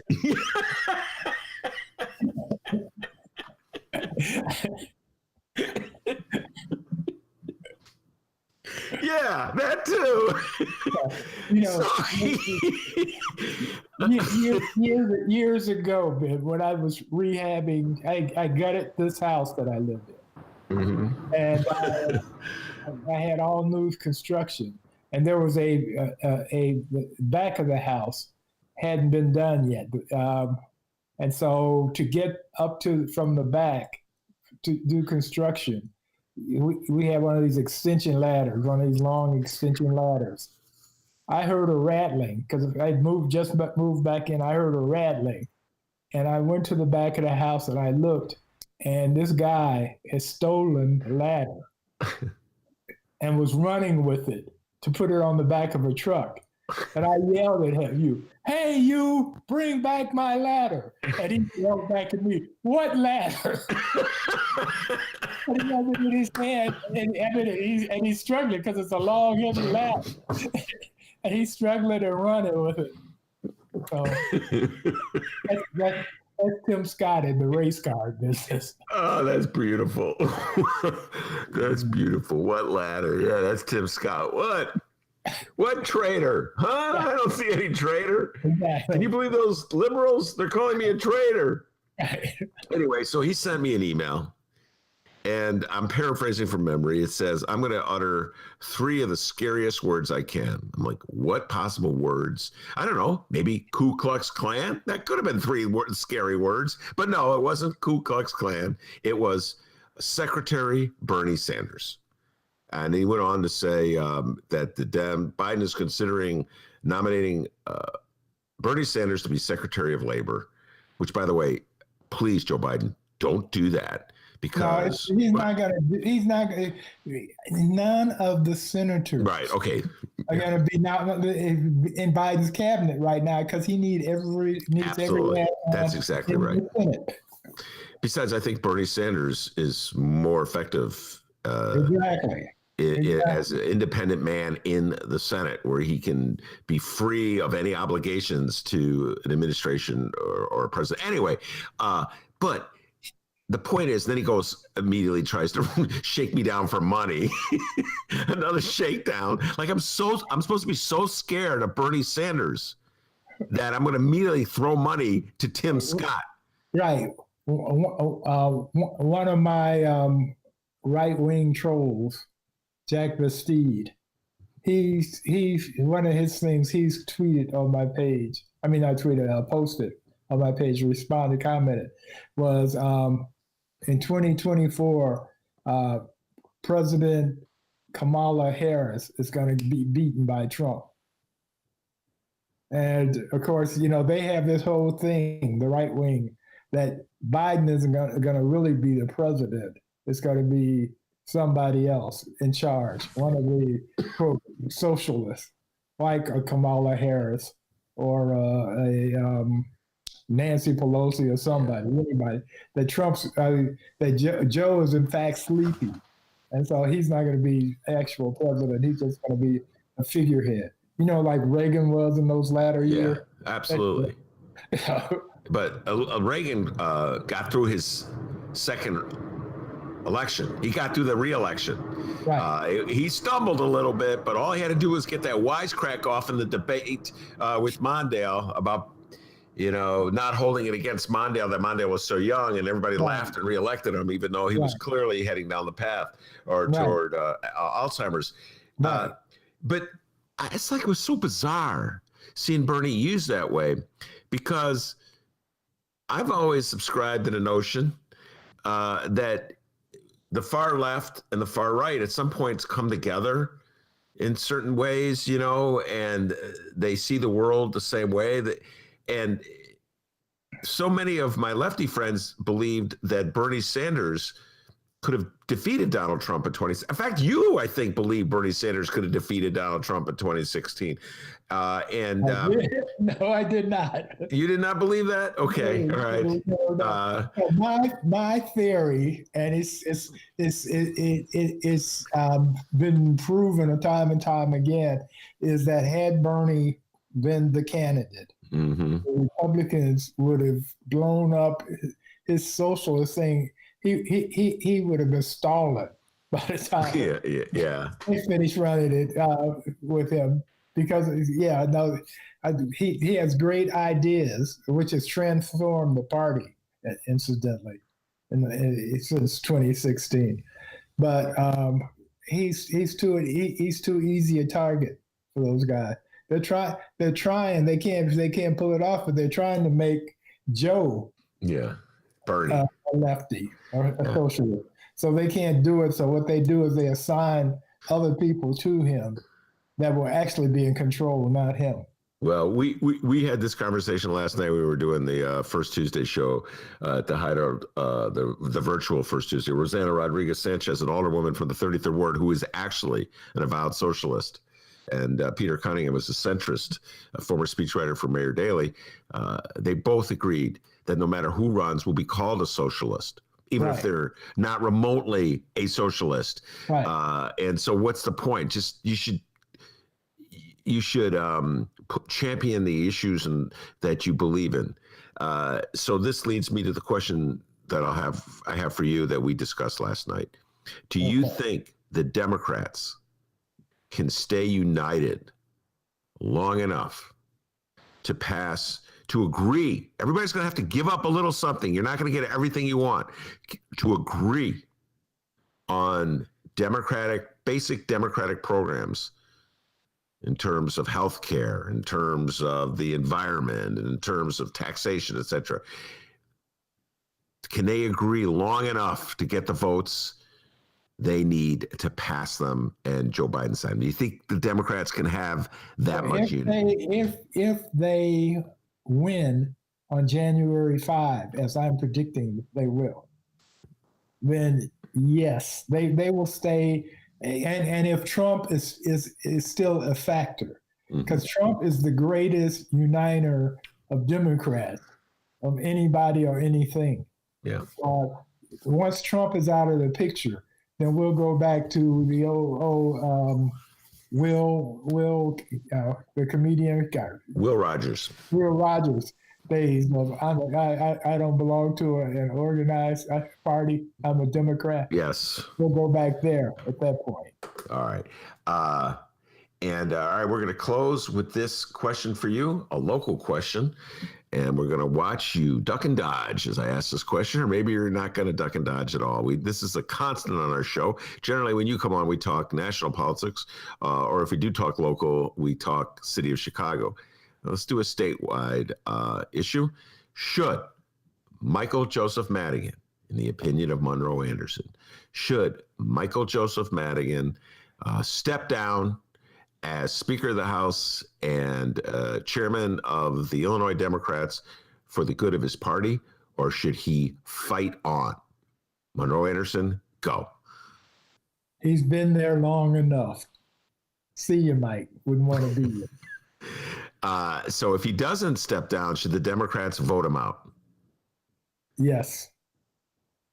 He's the longest running person, and he's power corrupts absolute power corrupts absolutely, and that's where he is. And so it's time for him to go. Yeah. Do you think it's hurting the party as much as I do? You're a little more optimistic on this front, I think.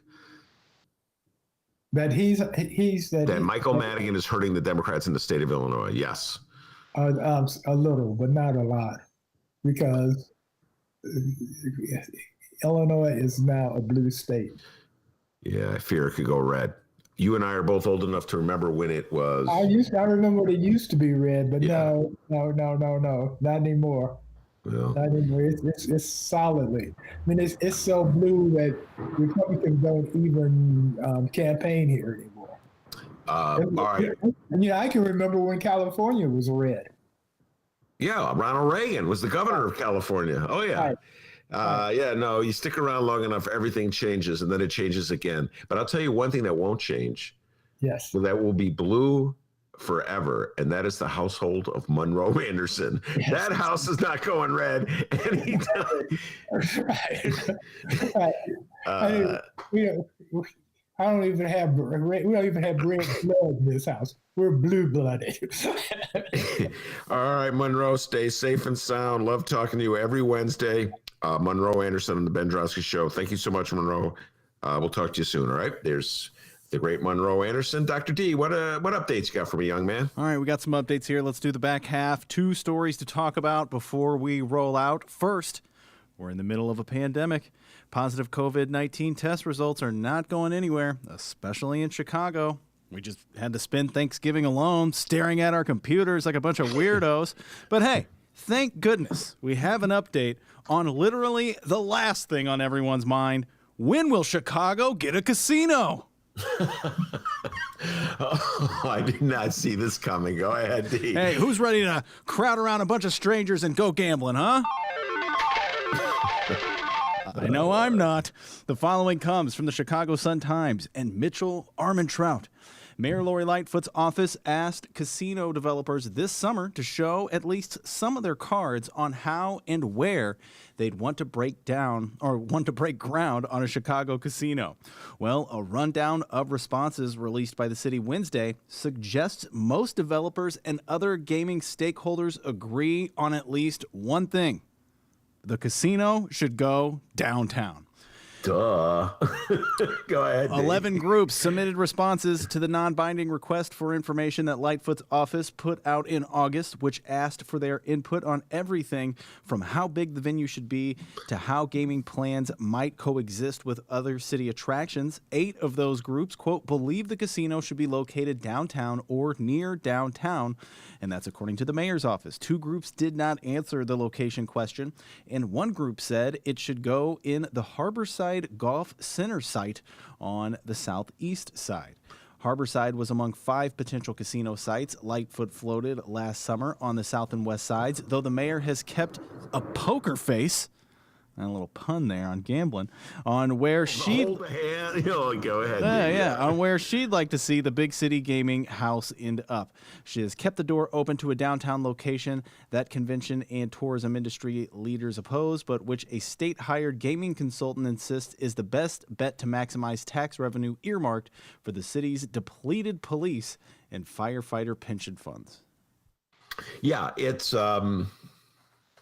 God, it's so bizarre to even have this conversation in the middle of the pandemic, as you pointed out, D, at the start of that news brief, because when I go through the areas that used to be the thriving downtown, it's like a ghost town. So much of Chicago is a ghost town right now in the pandemic. So it's hard to even remember the time when, the city existed, the city that could support a casino even existed. And of course, it's hard to think, as you said, of people packing a casino and endangering their lives with COVID. But the reality is this. Chicago is dependent on that casino, as you said at the very end, to raise the money to pay its police pensions. And so they're like waiting for that money to come. And if they don't get the money there, then they have to get the money from the property taxes, or maybe they'll get it from reefer. Who knows where they're going to get the money? Which, by the way, wouldn't that be just so ironic that money for police pensions would come from the sale of marijuana.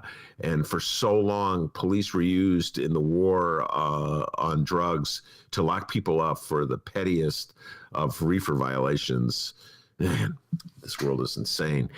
So, yeah, I have always thought it was going to go downtown. I couldn't imagine it really going anywhere else. The downtown area made the most sense from just like the ability, all public transportation goes downtown. So if you want to take public transportation there, you can, and all the highways converge downtown so you could drive there easily. And so it just made all the sense in the world. And I never understood, you said it's been so long since the story's been, we've been talking about it. I don't remember you said the tourist industry is against a casino. Did I hear you say that correctly? In Armstrong wrote that in the story. I don't recall that part about the opposition, but I don't know why they would be opposed to it.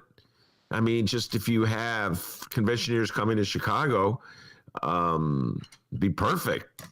Send them right over to the casino. They're getting drunk. They throw their money away. Yeah, I would rather people from out of town.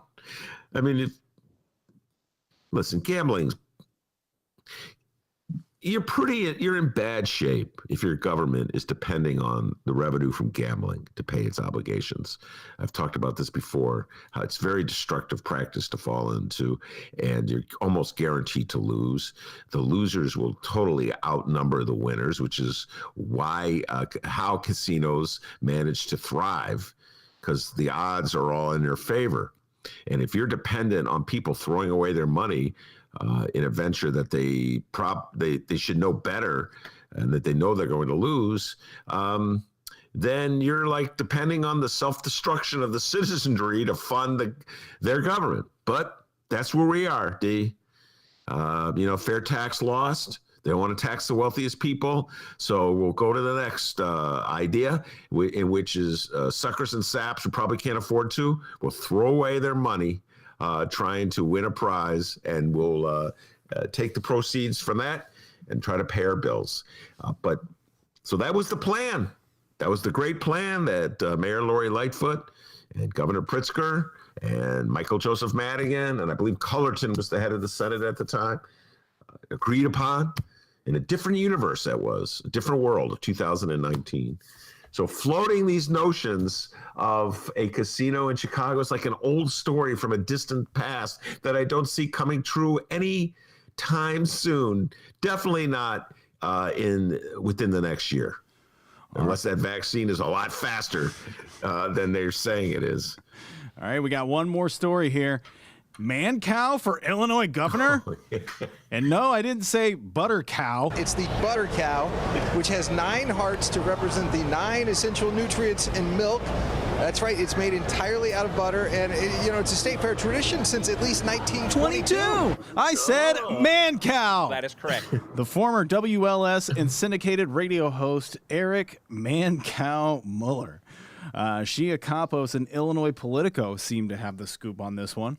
Man cow Eric Muller, the former morning radio host, said that he is, quote, exploring the idea of running as a Republican or independent in 2022. Man cow told Playbook in a phone interview, quote, I would not be a first party candidate or a party first candidate for governor, but I would be a people first candidate. Yeah. I never heard that one before. Any more you quoting from that? Oh, got quite a bit here. Mueller says the idea of running for office grew during the pandemic when a restaurant he owns began struggling. Man cow said, quote, man cow. It's been did the man part say this or the cow part? I don't know. It's been impossible to do business. Illinois has become an unhealthy, inhospitable place. Common sense is dead in our state, and I'd like to bring it back. Man cow then said he questions Governor J.B. Pritzker's handling of the pandemic, saying, quote, COVID numbers are greatly exaggerated and killing Chicago businesses. Man cow left WLS last month and has long been interested in politics.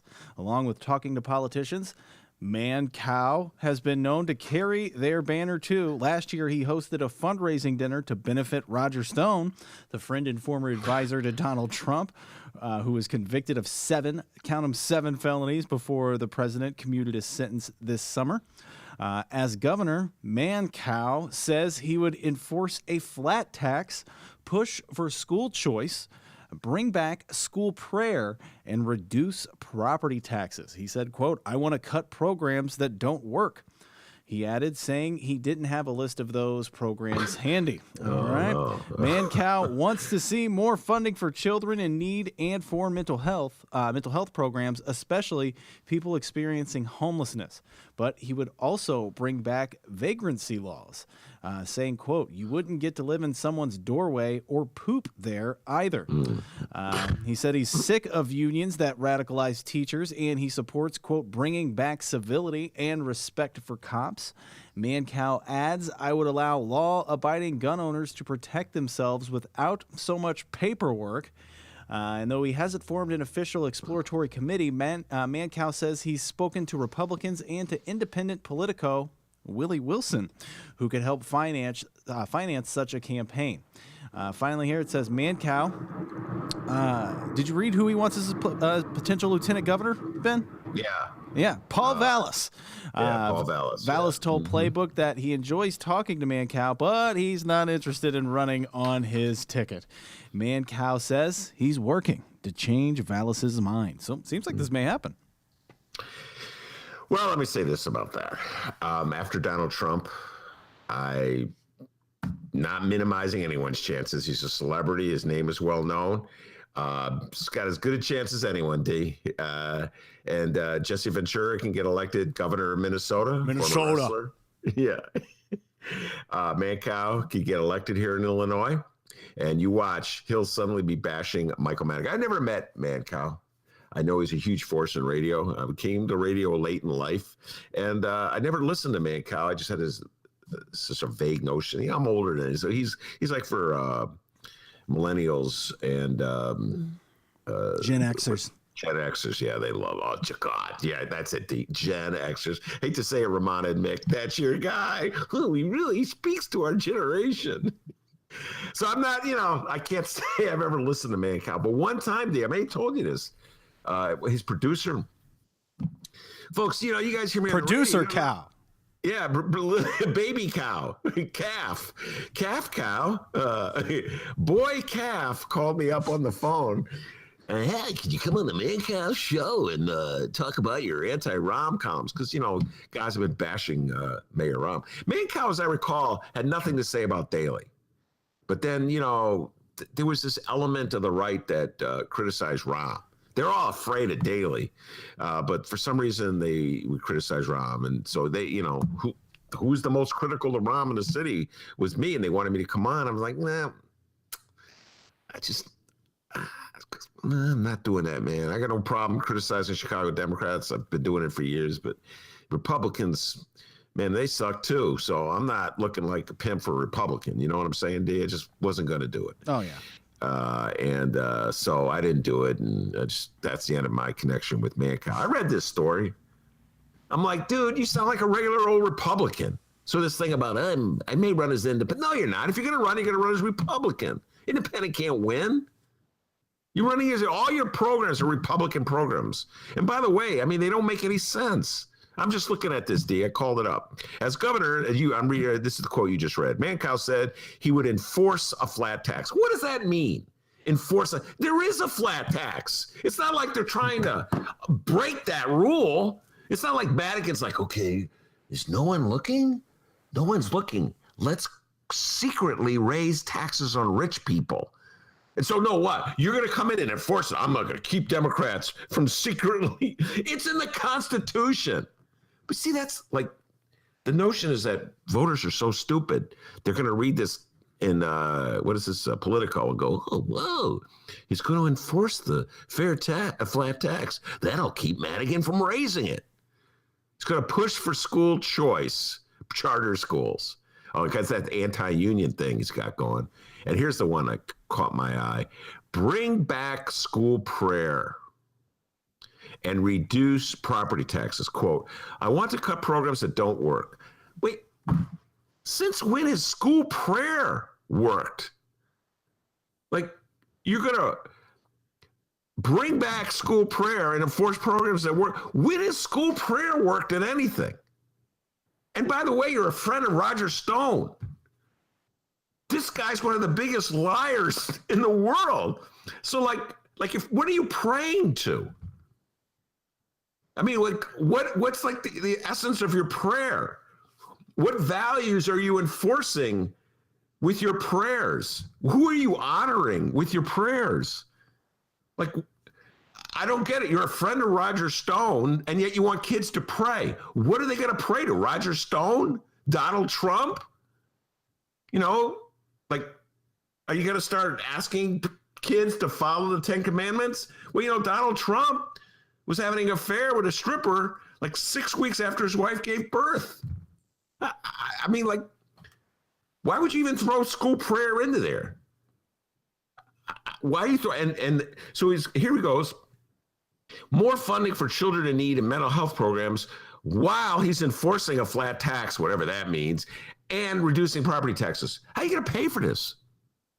Oh, and you believe in taking care of police officers. Well, presumably you're going to want to pay for their pensions. Where are you going to get the money to pay for their pensions? You're reducing the property taxes, so you can't do that. You're going to enforce a flat tax, so you can't go with the tax. You know, but you're sick of unions that radicalize teachers. What about police unions that radicalize policemen? I mean, you could be a radical more ways than one. If you think of the middle as the center, that's like Biden, Mitt Romney, you know, that's the center. So if you're saying the Chicago Teachers Union, I guess that's the union you're referring to, is radicalizing teachers on the left, what about the Fraternal Order of Police, which is radicalizing police on the right? Are you against them too?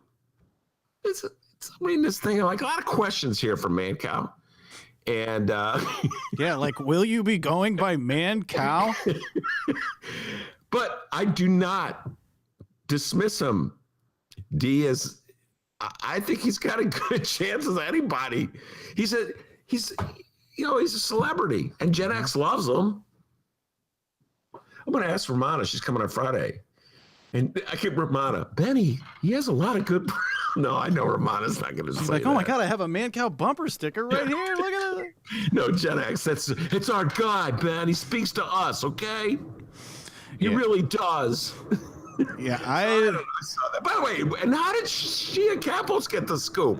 What about the bright one? Right, I have a feeling that someone like a more right-leaning, publication got the scoop. Right, the more I thought about that, like, is Mancow like, I got to give this one to Illinois Politico? Right. Well, I'll tell you one group that didn't get the scoop: the Ben Joravsky. Oh hell no, we never get the scoop. Mancow. Yeah, and for those, no, go ahead. No, I'm just like the whole thing when I saw the prayer in school. I'm going to get rid of programs that don't work, but I bring back prayer in school. When has prayer in school worked? Like, what? And I'm trying to think of when in prayer, and how does it work? We'll bring back prayer in school. At the same time, we'll make it easier for people to have guns. Oh, that's hang tight, everybody.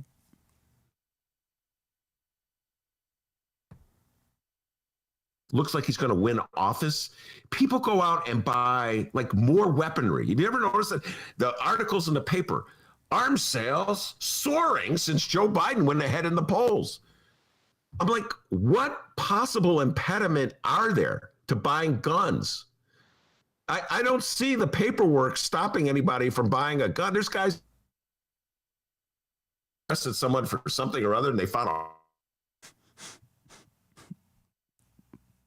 Oh, pandemic times, good times. Yeah, good time. By the way, what's his position on reefer? Didn't say. Already ducking and dodging. The campaign hasn't even started. Oh, it's legal in Illinois, so he gets to avoid that. All right. I don't know, D. I'm not really feeling, the man cow. How about you? You feeling the man cow? I'd rather vote for the butter cow. It's the butter cow, which has 9 hearts to represent the 9 essential nutrients in milk. That's right. It's made entirely out of butter, and it's a state fair tradition since at least 1922. Ooh. Oh, and J.B. Pritzker has weighed in on this news of Mancow potentially running for governor. Pritzker, what do you have to say? The enemy is you. Oh, wow. Talking trash early. Whoa. What about Lori Lightfoot? Does she have anything to say about Mancow? No, I don't. No, I don't. No, she's not here. Yeah, no. What about Rahm? Does he have anything to say about him? How many? No. Well, love it when you push those little buttons. Yeah, I only have like 8 of them to choose from at a time, so don't have those on hand. All right, very good. Well, that's the Mancow developments. Keep it right here. We'll keep you posted as more news on Mancow. Oh, Rahm is weighed in. Here we go. Thank you, Chicago, for this humbling victory. All I can say, you sure know how to make a guy feel at home. Didn't we conclude that the guy yelling "yeah" was the same one who was yelling "yeah" for Jeannie Ives? Yeah. Did we make reset? Oh, hell yeah! Yeah, and he's not my favorite guy in the background. That remains the guy at the Rod Blagojevich press conference who yells, "Yeah, Trumpocrat! Yeah." You are putting me to work today. Hold on a second. I'm a Trumpocrat. The Trumpocrat, that's right. That's my favorite guy right there. Trumpocrat, that's right. All right, everybody, make sure to follow us on at Benny J Show, BENNY, the letter J Show, on Facebook, Twitter, and Instagram. You can always send us an email, BennyJShow@gmail.com. Put your name and where you're from if you'd like us to read it on the program. That typically helps. And you can call the Ben Joravsky Show, 708-658-4788. That number again, 708-658-4788. Call the Ben Joravsky Show, leave us a voicemail, and if it's not insane or you're not cursing like a madman, there's a good chance we're going to play that thing. Also, make sure to download previous Ben Joravsky, there's the brown line, download previous Ben Joravsky shows, Benny J bonus interviews, and so much more at our new home, chicagoreader.com/Joravsky, and you can always live stream the show on the Chicago Reader YouTube channel. All right. Well done, Dennis. I want to thank Monroe Anderson. Outstanding job as he does every Wednesday. And, of course, the man, the myth, the legend, the pride and joy of Alton, Illinois, without whom the show ain't possible. And as Mancow and Monroe will tell you, back home in Alton, they call him Dr. D. Give yourself a raise. Take it out of petty cash. See you tomorrow, everyone.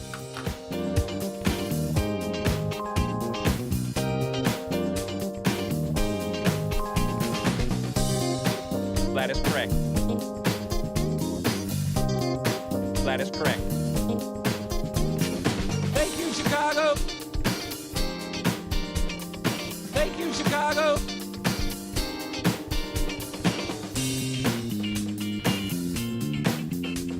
It's the butter cow. It's the butter cow. That is correct.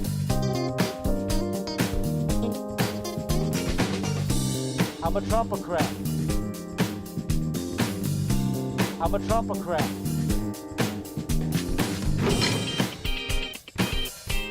I'm a Trumpocrat. I'm a Trumpocrat.